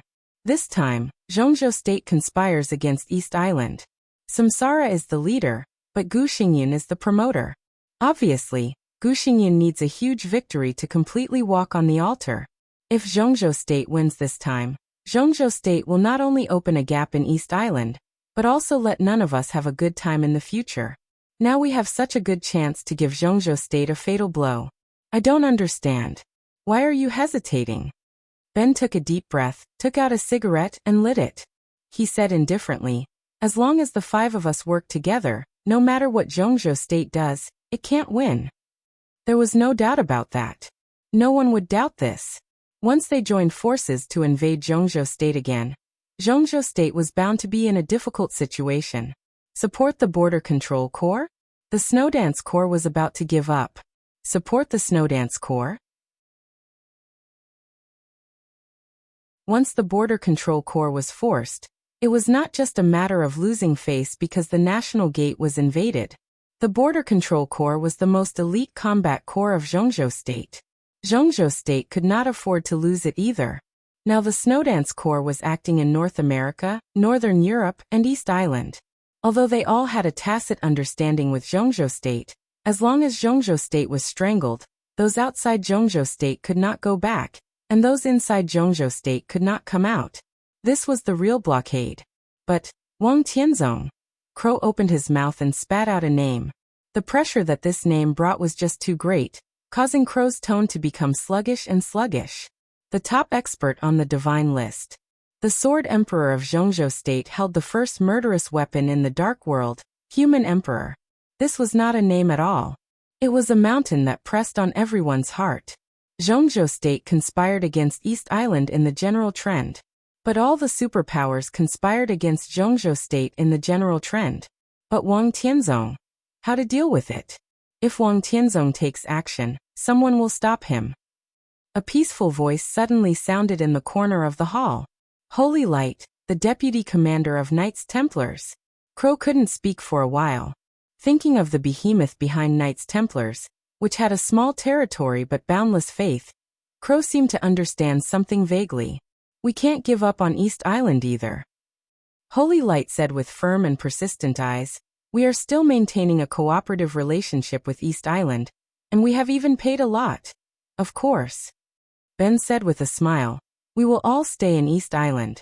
As for who will go to Zhongzhou State, it's the business of His Highnesses behind us. Holy Light nodded. His white robe seemed out of place in the dark hall, filled with a kind of holy radiance. All the superpowers in the Dark World were constantly fighting for interests. But Knights Templars had always been spreading faith in fierce means. The road ahead of Knights Templars was the Holy War. It would never end. Holy Light suddenly frowned and said thoughtfully, and if this thing succeeds, I want a person. Okay. Crow said first. If this thing succeeds, you have contributed the most, and Fantasy World will have no problem with who you want. Our Jiang family has no problem with that. But we can give him to you except Li Tianlan. This guy is related to the destiny of our Jiang family for hundreds of years. If Knights Templars want him, then I have to say sorry. In the dark hall, there seemed to be a void passing through the eaves and spreading in the room. A vague illusory shadow walked into the room and said with a smile, sorry I'm late. Evil. The crow subconsciously raised its voice. We have met. In the hall, the only invincible realm killer in the Dark World seemed to chuckle. But I didn't know you well enough before. To show my sincerity, I would like to introduce myself again. Jiang Qianhua of the Jiang family of South America, codename Evil. Fantasy World. Heroes Club. Polar Ground Alliance. Knights Templars. Jiang family of South America. 5 families gathered. The living room was strangely quiet for a moment. Then Holy Light broke the silence again. Sorry, he said softly but firmly. What we want is also Li Tianlan. Oh, Jiang Qianhua said in a playful tone. Is this an order from your chaotic highness? Holy Light narrowed his eyes slightly and looked straight at the illusory shadow in front of him. He said calmly, no. It's His Majesty's prophecy. Everyone's face changed. Evil's expression instantly became extremely ugly.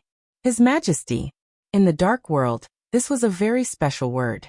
And there were only two people who deserved this word, and could make them sincerely awe. One was the Sword Emperor of Zhongzhou State, Wang Tianzong.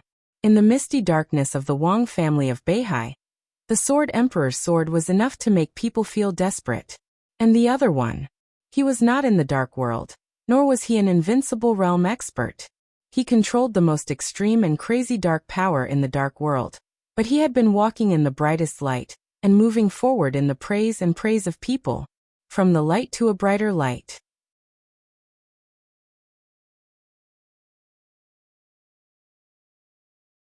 Chapter 202. The night was as cool as water, and the moon was bright and the stars were sparse. Ninghu had the cleanest sky and coast in the whole East Island. Looking from a distance at night, the sky and the sea were closely connected, with a kind of pure and awe-inspiring power. Whether it was day or night, Wuxia Mountain in the northeast of Ninghu was the best place to view the scenery. There was a cliff on the edge of Wuxia Mountain near the sea, which was nearly 1,000 meters above sea level. It was the highest place near Ninghu City. The cliff was not big, but it was magnificent, especially at night. Standing on the cliff, listening to the sound of waves, the endless pure sea in front of them, and the continuous bright lights of Ninghu behind them, it was an indescribable feeling. It seemed that the prosperity of the city and the profoundness of the sea were all under their feet, which made people feel that everything in Ninghu was under their control. Qin Weibai didn't remember how long she had been standing here. From sunset to nightfall, the sky became purer and the moon became brighter.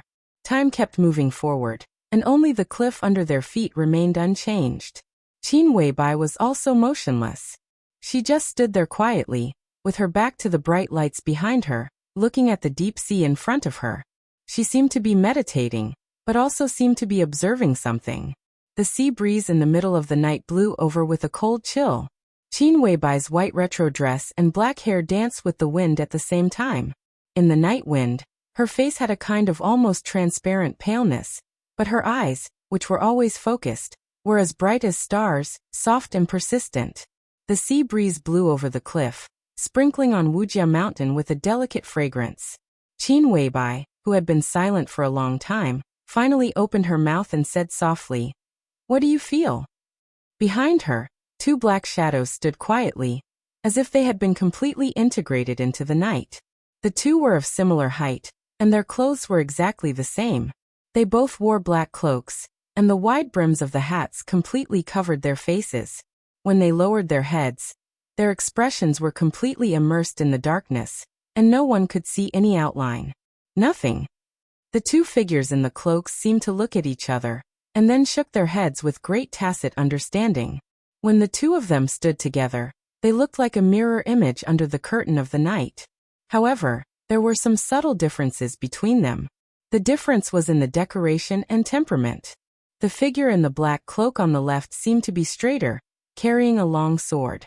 Although he didn't move, there seemed to be endless sword energy hovering around him. The sword energy moved with the wind and kept gathering in the slight whistling sound, vaguely with a kind of sharpness and fierceness that went straight to the ninth heaven. In comparison, the figure under the black cloak on the right was much more peaceful. He just stood there casually, without any sharp or domineering aura. There was only a kind of steady and somewhat frightening calmness and indifference, like the vast ocean under a cliff. When the wind was calm and the waves were calm, it gave off an almost unfathomable feeling of profoundness and profoundness. Saint. Military counselor. Since the appearance of the Samsara Palace in the dark world, they had been the two most mysterious supermasters in the samsara.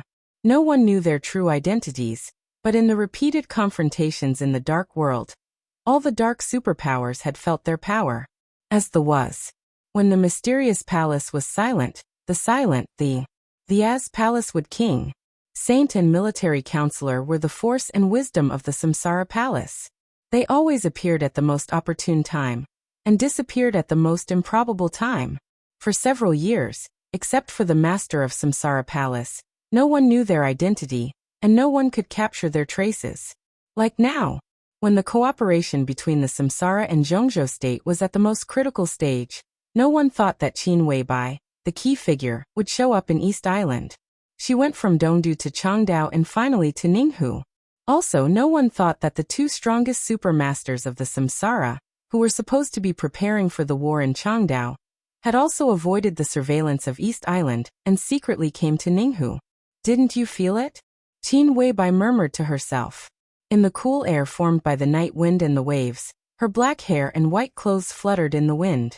Qin Weibai didn't look embarrassed at all. Instead, she stood up proudly with her tall and slender body, facing the sea, facing the bright moon, facing the starry sky. The scene this time was truly as beautiful as a painting with an unparalleled celestial bearing. I felt danger. Qin Weibai breathed softly and said calmly, "Danger." The sword intent around Saint suddenly froze.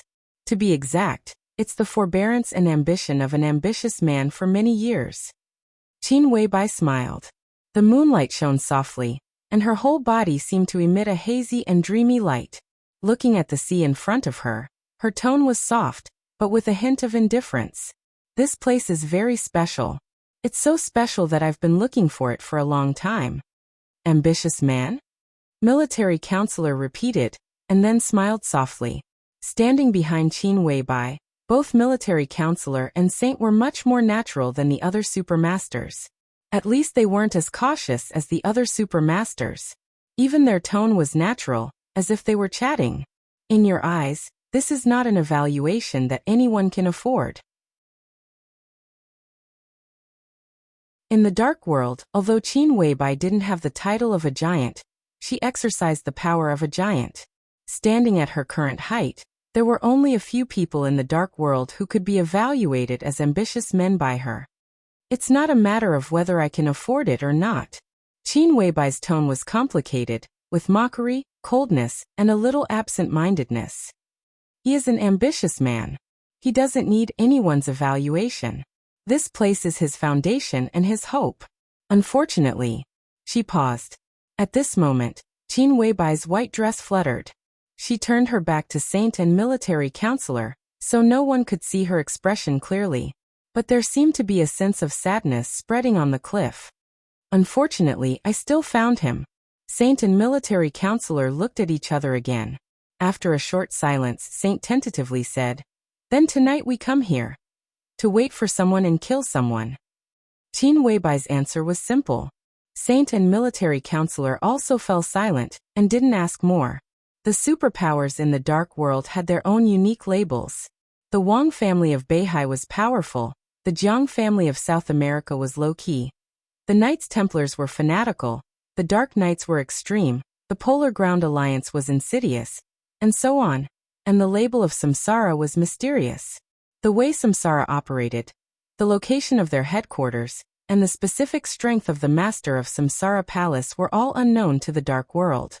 In people's minds, as the top two supermasters in Samsara, the famous Saint and military counselor, who almost never showed up, should have the status and power second only to the master of Samsara Palace and Qin Weibai.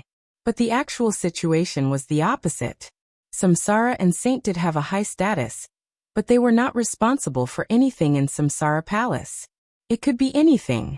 In terms of actual power, any supermaster in Samsara, who was below Saint and military counselor, had more power than the two of them. Saint and military counselor, most of the time, played the perfect executors when Samsara needed them. They just did things regardless of the reason. When they were not needed, they were like two shadows inside Samsara Palace, almost without any trace of their existence. Especially after Qin Weibai appeared, the two of them carried out this style of only doing things to the extreme. From Changdao, they secretly escorted Qin Weibai to Ninghu. Until now, Saint and military counselor didn't know what Qin Weibai was going to do, and they didn't need to know. Wait for someone, kill someone. That was enough, and they didn't need to ask more. Time passed in silence. After midnight, the area around the cliff became quieter and quieter. Only the sound of wind and waves swept past people's ears. A fishing village less than 3 kilometers below the cliff was completely silent. After the lights went out, All the areas of Wuxia Mountain became completely dark and silent. Military counselor yawned out of boredom and suddenly said, "What will you say after this is over?" "Go back home. There are a lot of things in the country. Just thinking about it gives me a headache." Saint was surrounded by sword energy, and his momentum was amazing. But his voice turned from hoarse to clear, as if he was a little helpless. Military counselor's voice also contained a hint of a smile. He nodded and said, "You've been doing a lot lately. You've been doing a lot more than me, haven't you?" "I'm not doing a lot. Things that were already in the bag could be left to the children to practice. But recently, I found that there's one more expert in Huiting. You can't imagine who he is. He's a person that we all paid attention to but ignored. If he hadn't gone to Jinling as soon as he arrived in Huiting, maybe I wouldn't have found him. What is hiding? Now I've seen it. An expert? At least not much worse than you and me. But this person has always been restless. Now that he's backed by a big tree, it seems that he still won't stop. If I'm right, there will be a 3-surnamed slave in modern society." "Hey." In military counselor's playful voice, Saint's body under the cloak slightly tightened. The words 3-surnamed slave made him immediately think of who the so-called expert was. "It's him? Did I see it right?" That's why people say that a real person doesn't show his face. In the following time, I plan to study this person carefully. But his appearance in Huiting is not a bad thing for us, at least for now.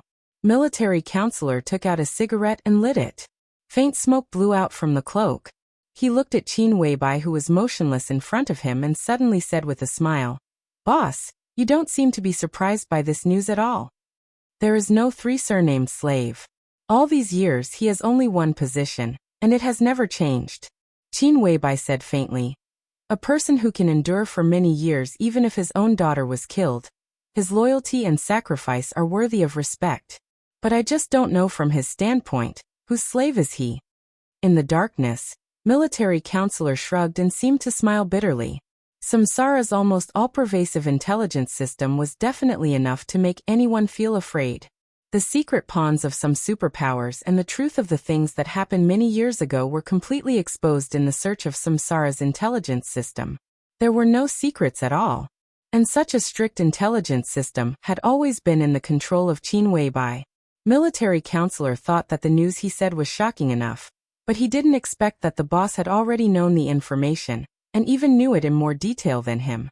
Military counselor smiled helplessly and subconsciously glanced at Qin Weibai. Under the bright pale moonlight, this amazing woman who made several giants in the dark world fall head over heels for him only showed him the back of a peerless beauty. She faced the sea, but turned her back to the whole world. In military counselor's impression, the boss a few years ago had always been quiet, quiet and beautiful, quiet like a statue of a god carved out of ice that had been frozen for thousands of years. Every move of his had been unattainable, perfect and noble, and could only be admired by others. A few months ago, the boss was happy. He could clearly feel the look in the boss's eyes at that time. It was a touch of satisfaction, but with unforgettable gentleness. But now, military counselor could only feel her loneliness. The loneliness that went deep into the bone and the soul. Military counselor opened his mouth and wanted to say something, but he didn't know why he couldn't say a word. Finally, he closed his mouth and kept silent. A soft phone ring sounded in the night. Qin Weibai, who had stood motionless for a long time, took out her mobile phone and answered it, but she didn't speak. On the phone, Duke's calm and steady voice sounded. "Boss, Daybreak has just responded to my request on behalf of His Highness." "What did he say?" As her white dress and hair fluttered in the wind, Qin Weibai's delicate body, which no one dared to profane, suddenly tightened. "Daybreak told me that they can get what we want, but not much, and it takes time," Duke said in a low voice. There was silence. There was a dead silence on the cliff in an instant. Qin Weibai held the phone tightly in her hand, and her body began to tremble slightly in the silence. The trembling became more and more obvious, but her tone seemed to be suppressing the storm and tide in the deep sea. "He said they can get it?" Qin Weibai asked calmly. Even through the phone, Duke still seemed to feel a great danger coming.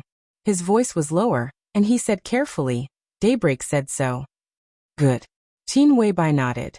After a full minute of silence, she said again, "Good. What a goodly." In the night wind, her somewhat sharp voice paused and then became absolutely calm again. "I got it," she said, and then hung up the phone. Saint and military counselor were silent. Military counselor took a slight step back. Around him, the airflow within a radius of several meters suddenly twisted violently. The sword energy around Saint swirled wildly, like a storm.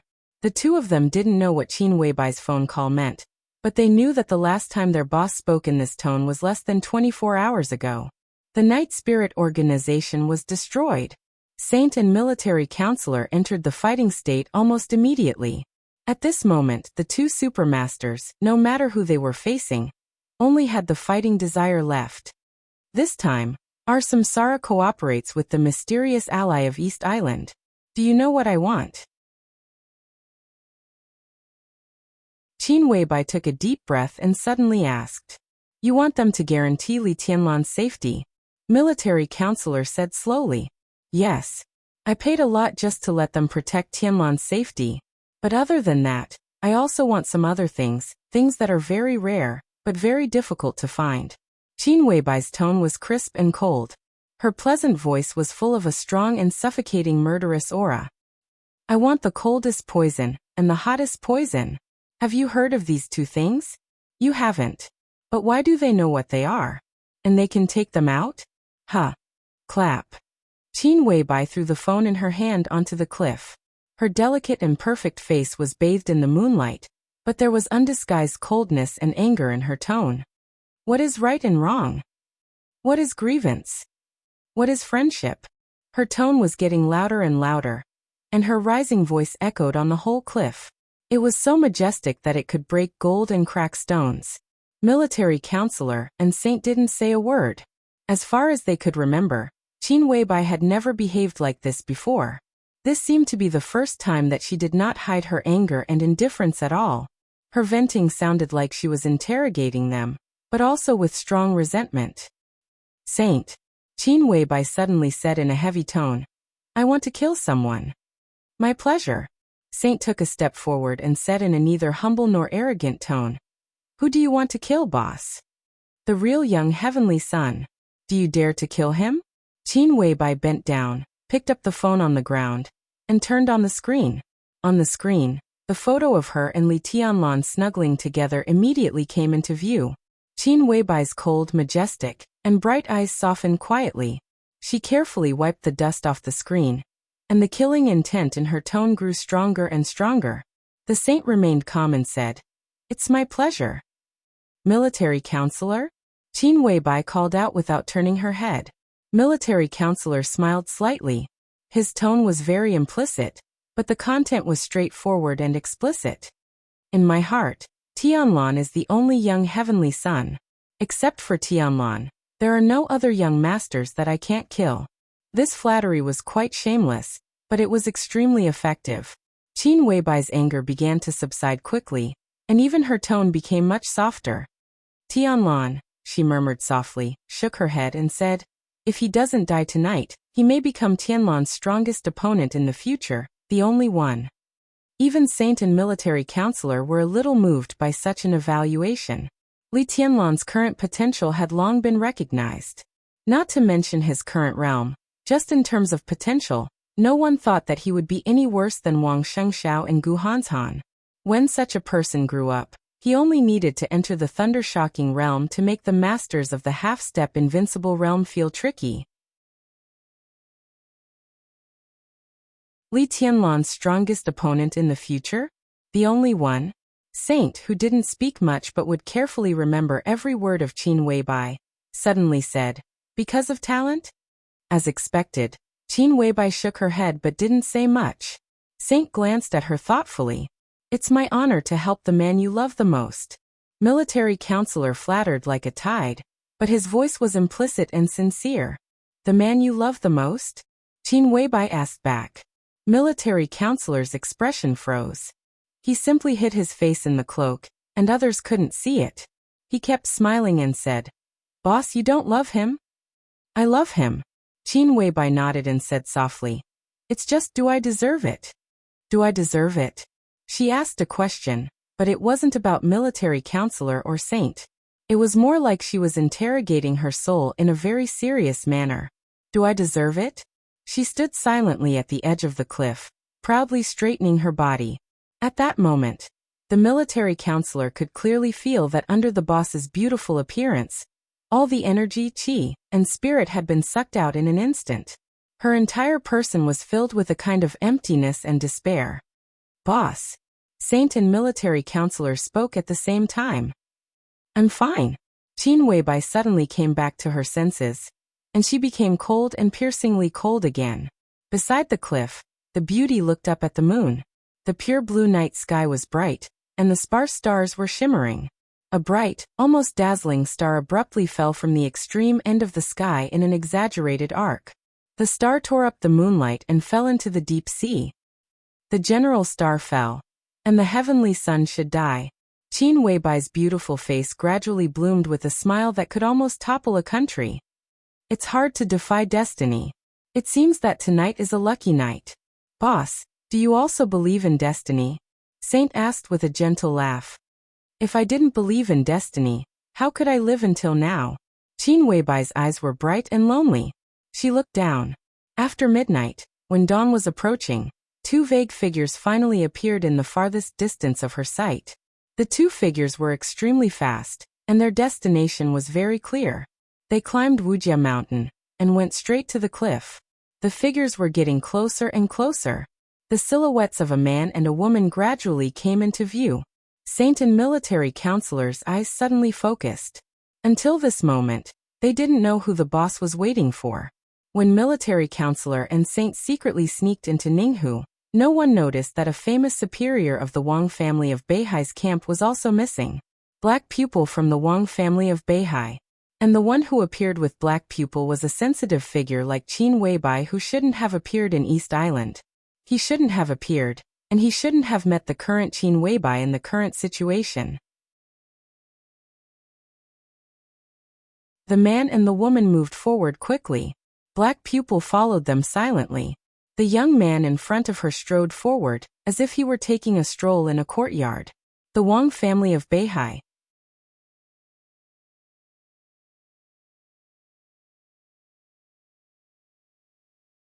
Chapter 203. The moonlight covered every corner of Wuxia mountain. The sea in the middle of the night gently undulated, and dense water vapor rose. In the deep night, the water in the mountain was moist, and the outside of the mountain was hazy. People on the mountain looked down the mountain. People at the foot of the mountain looked up at the top of the mountain. They were all sceneries. Qin Weibai was motionless. Her calm gaze seemed to pass through the night, and fell directly on Wang Xiaoyao and Black Pupil. Black Pupil, who was walking up, instinctively stopped and looked up at the white clothes on the cliff at the top of the mountain. Her black pupils, which could hardly see any white of her eyes, flickered with dim light, mysterious and quiet. Her white clothes and long hair fluttered in the wind. Her flawless and delicate face. Her eyes were as clear as water but cold and bright. All the scenes on the top of the mountain appeared in Black Pupil's sight. Her dark eyes even clearly reflected Qin Weibai's figure. They were like two white dots in his pupils, and only two white dots.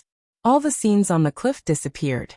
In a trance, it seemed that only her figure stood quietly, bathed in the moonlight between heaven and earth. She was proud, indifferent, perfect, and sharp. Unparalleled in the world. That feeling went far beyond the so-called charm and beauty, but became a shock that people dared not touch and profane. Qin Weibai. Black Pupil subconsciously lowered her head, avoided the gaze on the mountain, and asked. Among the many experts of the Wang family of Beihai, Black Pupil was not the strongest, but she was not the worst. But she was definitely one of the people who left Beihai province the least. She had heard of the title of the first beauty in Zhongzhou state, but she had never had the chance to see it. Until now, she really understood that excessive beauty could also make people feel fear and danger. Wang Xiaoyao responded in a low voice, and there was a struggle in his eyes. Black Pupil's eyebrows moved, and a dark cloud gathered between her eyebrows, obscure and strong. The intelligence of the Wang family of Beihai still clearly showed that Qin Weibai was still in Zhongzhou state. At this time, she appeared in East Island without anyone knowing. which was a very unusual thing. In other people's cognition, Wang Xiaoyao, who was also in Zhongzhou state, secretly sneaked into East Island at this time and contacted Qin Weibai late at night, which suddenly made this matter more unusual. Qirom sighed softly. She wanted to say something but stopped on second thought. In the end, she didn't say anything. When Firmament and the Enchantress were both in East Island, Wang Xiaoyao, who came to Changdao secretly, only brought her here, which was enough to explain some problems. This night was destined to be unusual. Some things that should have happened would inevitably be foreshadowed in the general trend, and no one would be able to stop them. Ahead, Wang Xiaoyao kept walking. Without the slightest hesitation, Qirom followed. She couldn't stop because the person in front of her was still going up. She did not know how far the man in front of her would go, but as long as she was still here, she would follow him, even if she was alone. Wang Xiaoyao walked through the path covered with stones and rushed to the cliff with the shortest route in the shortest time. His forehead was already sweating. The cliff was extremely high. Compared to the surrounding Wuxia mountain, it was unique. The whistling night wind blew past the top of the cliff. His sweat quickly became cold, but the coldness did not disappear. Instead, it seeped into his skin and continued to permeate his body. In the late summer night, in the cold wind by the sea, Wang Xiaoyao felt like falling into the ice field, and his whole body was extremely cold. The corner of his mouth moved. Looking at Qin Weibai in front of him, his eyes were complicated and he said softly, "There are too many people here, so I'm late." The meaning of this sentence was extraordinary. At least it meant that Wang Xiaoyao wanted to avoid more than some monitoring forces of East Island. It was quiet on the cliff. Military counselor and saint moved their bodies quietly and stood on the left and right sides behind Qin Weibai. In the whistling wind, their bodies seemed to gradually twist and eventually became blurred, like two shadows standing behind Qin Weibai. Qin Weibai's mood seemed to be still agitated. Looking at the sparkling sea under the moonlight, she was silent for 5 or 6 minutes before she turned around and said calmly, "If you come a little later, we don't have to talk about our cooperation." Cold, straightforward, and direct. Black Pupil, who was standing behind Wang Xiaoyao, raised her eyebrows. Her dark pupils looked even more terrifying in the slightly strange environment. She forced herself to endure the sudden anger in her heart, took a deep breath, and remained silent. Obviously, there was no room for her to speak in this meeting tonight. Very few people knew about this meeting tonight, and even fewer people could understand the specific meaning of this meeting. Wang Xiaoyao came to see Qin Weibai, which was equivalent to directly contacting the will of Samsara Palace. But Samsara Palace directly contacting Wang Xiaoyao, and only Wang Xiaoyao. Cooperation. Wang Xiaoyao didn't care about the impoliteness in Qin Weibai's tone. His face was a little pale, with obvious hesitation and struggle, and he muttered to himself. He smiled bitterly and said, "Little Bai, do you know that I would rather not have such a cooperation?" "I'm sorry." Qin Weibai was silent for a while, reached out to tidy up her hair that was blown by the wind, and said blandly, "I don't know." Her tone was calm, but there was no emotion in it. Between the lines, there was a sense of alienation that kept people thousands of miles away. This was an attitude that was enough to make any man feel frustrated and even desperate. But it was also an attitude that Wang Xiaoyao was used to. As the younger brother of the Sword Emperor of Zhongzhou State, Wang Xiaoyao's noble identity was self-evident. With his identity, he had pursued a woman for several years, but there was no scandal. This could fully explain how indifferent the woman behind this obsessive unrequited love was. "Yeah, you don't know," Wang Xiaoyao muttered to himself, and his eyes became more and more gloomy. If he hadn't really fallen in love with the woman in front of him, how wonderful would the meeting tonight be? The word love turned all the plans into contradictions and entanglements. It made him want to retreat when he could only move forward. Was it all worth it? Wang Xiaoyao was in a trance. Qin Weibai's clear voice continued to ring. "I don't need to know, but I can roughly understand." "You don't understand."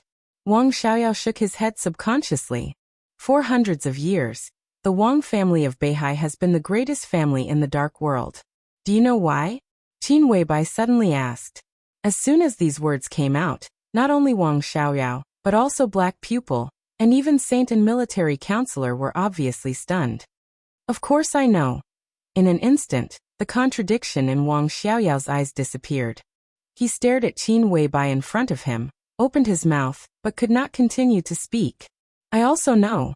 Qin Weibai's expression was still indifferent, faintly perfect, but the brilliance in her eyes was getting brighter. So, I still understand. This has something to do with our cooperation, but it also has nothing to do with it, right? Wang Xiaoyao was silent. How are the preparations going? Qin Weibai turned around again, but her eyes were no longer looking at the sea. Instead, she stood at the highest point, quietly observing the small village shrouded in moonlight a few kilometers away. I have got the half-style shadow formula from Li Tianlan. Wang Xiaoyao shook his head absent-mindedly. It will take some time.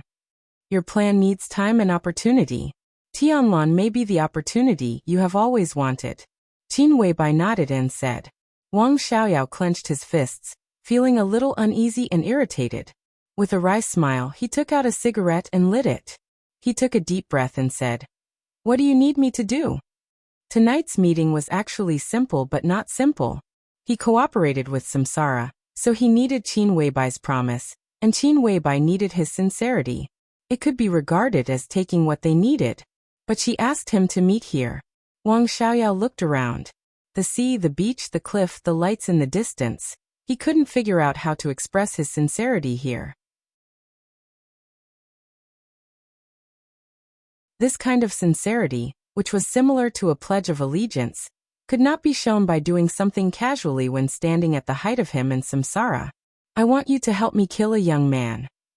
Qin Weibai looked at the quiet village in the distance, and said seriously, Okay.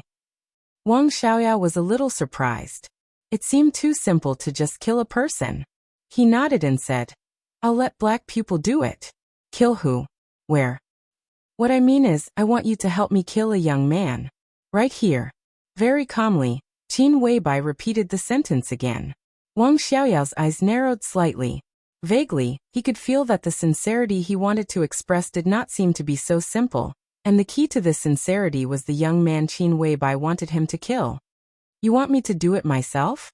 Kill who? Wang Xiaoyao asked. A real young heavenly son. Black Pupil is no match for him. Qin Weibai said softly without batting an eyelid. The amount of information contained in this seemingly light sentence could be described as stormy waves. No matter how calm Wang Xiaoyao was, he couldn't help but change his face. A young heavenly son that Black Pupil was no match for? How young was he? There seemed to be only a few such characters in the entire dark world.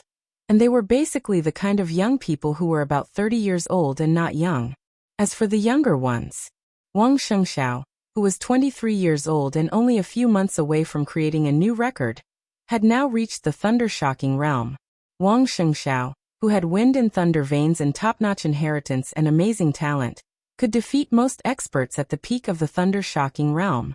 But in the face of Black Pupil, who was infinitely close to the half-step invincible realm, he still didn't have much confidence. A young heavenly son that even Black Pupil was no match for? Wang Shengxiao, Li Tianlan, Gu Hanshan, these three names first came to Wang Xiaoyao's mind. It was naturally impossible for Wang Shengxiao. Qin Weibai would not ask him to kill his own nephew unless she was crazy. It was even more impossible for Li Tianlan. Gu Hanshan was definitely no match for Black Pupil. In East Island, my Shiranui, the young palace master of Liuhua Palace, was amazing enough, but compared with Black Pupil, she was much worse. Crown Prince Rend could no longer be regarded as a young man. As for other forces, they naturally had their own young experts, but most of them were protected. At least in East Island, where the general situation was unclear, the probability of their appearance was very small. In this way, who did Qin Weibai want to kill? And she wanted him to do it himself. Wang Xiaoyao was very clear that at least in the information of the major forces, his combat capability was far inferior to Black Pupil's. Wang Xiaoyao was an expert. In Zhongzhou State, he could be as famous as Bai Yuming, which was enough to show his extraordinary talent. But Bai Yuming was now only in the stabilization phase of the thundershocking realm, which was nearly 2 small realms lower than Black Pupil. The difference between the two was obvious. But now Qin Weibai's meaning was already very sure that Wang Xiaoyao's strength was still above Black Pupil's. Wang Xiaoyao's eyes flickered. Qin Weibai's short sentence contained at least 3 meanings. She knew that he was hiding his strength. East Island now had an unknown young heavenly son. And behind the young heavenly son, there must be an unknown force. Before he came to East Island, he knew that the situation in East Island was complicated.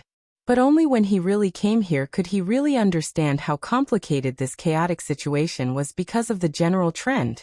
Who is he? Where is he? Wang Xiaoyao calmed himself down and asked. He's here. Qin Weibai said blandly. If you come a little later you may miss it. Who is he? Wang Xiaoyao still insisted on this question. Qin Weibai fell silent, making it clear that she did not intend to tell him anything else. Little Bai. Wang Xiaoyao hesitated for a moment and finally said, What do you want to do? There was something wrong with the two of them meeting here, but the most wrong thing was Qin Weibai. It was really too strange for her to show up here. At least Wang Xiaoyao couldn't figure it out. Both of them had their own secrets. But now it seemed that Qin Weibai had known about his plan, but he knew nothing about Qin Weibai's purpose. This feeling made Wang Xiaoyao instinctively feel a little uneasy. I don't want to do anything big. Qin Weibai said blandly. Everything I'm doing now is just to change my fate. Wang Xiaoyao stopped talking. In Qin Weibai's ambiguous answer, he clearly felt the danger, and even felt trouble. If everything was related to himself, he would agree without hesitation. He didn't even need any cooperation, just because this was Qin Weibai's request. But behind a young heavenly son, there might be too many things, and it might also be related to the entire Wang family of Beihai. He had to be cautious about such cooperation. And from the beginning, Wang Xiaoyao's attitude toward this cooperation, and Qin Weibai was a little vague. So, what if I don't do it? Our cooperation is cancelled. Wang Xiaoyao was silent for a moment and suddenly said. Qin Weibai stood motionless, as if she didn't hear Wang Xiaoyao's words. She just stood there without saying a word. The atmosphere on the cliff suddenly froze. Time passed slowly, and Qin Weibai didn't mean to speak. But saint and military counselor standing on both sides behind her gradually became clear and finally blurred. But this time the blurriness was not to deliberately hide their existence. In an instant, the cliff was covered by an endless amount of sharp sword intent. Saint's figure had completely disappeared, and the whole cliff became a world of swords. The sword intent surged and grew endlessly. Military counselor's figure also began to blur. In the sword intent, he seemed to have become a black hole, suppressing and crazily devouring everything around him. So I have no choice, right? Wang Xiaoyao laughed at himself and looked at Qin Weibai. Yes. Qin Weibai's tone was indifferent, with a high and mighty reservation. If the target dies, you and I cooperate. Or if the target dies, you also die. So many choices. Wang Xiaoyao nodded, and looked along Qin Weibai's line of sight. His eyes also fell on the village a few kilometers away. He frowned slightly and said, Where is he? There. Qin Weibai pointed and said slowly, He's coming. Looking in the direction of Qin Weibai's finger, Wang Xiaoyao could vaguely see a figure walking slowly from the village at the end of his sight. Because of the distance, Wang Xiaoyao could only recognize that it was a figure. Kill him. Qin Weibai said. You and I cooperate. Wang Xiaoyao nodded in silence and narrowed his eyes slightly. The sea breeze blew past with a fishy and salty smell. The cold air pervaded the air, carrying with it a hidden killing intent. As dawn approached, the bright moon slowly fell from the sky. The moonlight gradually dissipated. The sun had not yet risen. The figure that walked out of the village was alone, silently walking in the darkest hour of the day. There was no dawn. You're tuning in to the Li Mei's Wuxia Whispers YouTube channel. We're so grateful for your support, and don't forget to subscribe to join us on this incredible journey through captivating stories. Your generosity through donations truly makes a world of difference, as it's the primary source of revenue that allows me to expand and enhance this channel for you. Thank you from the bottom of my heart for being a part of this adventure.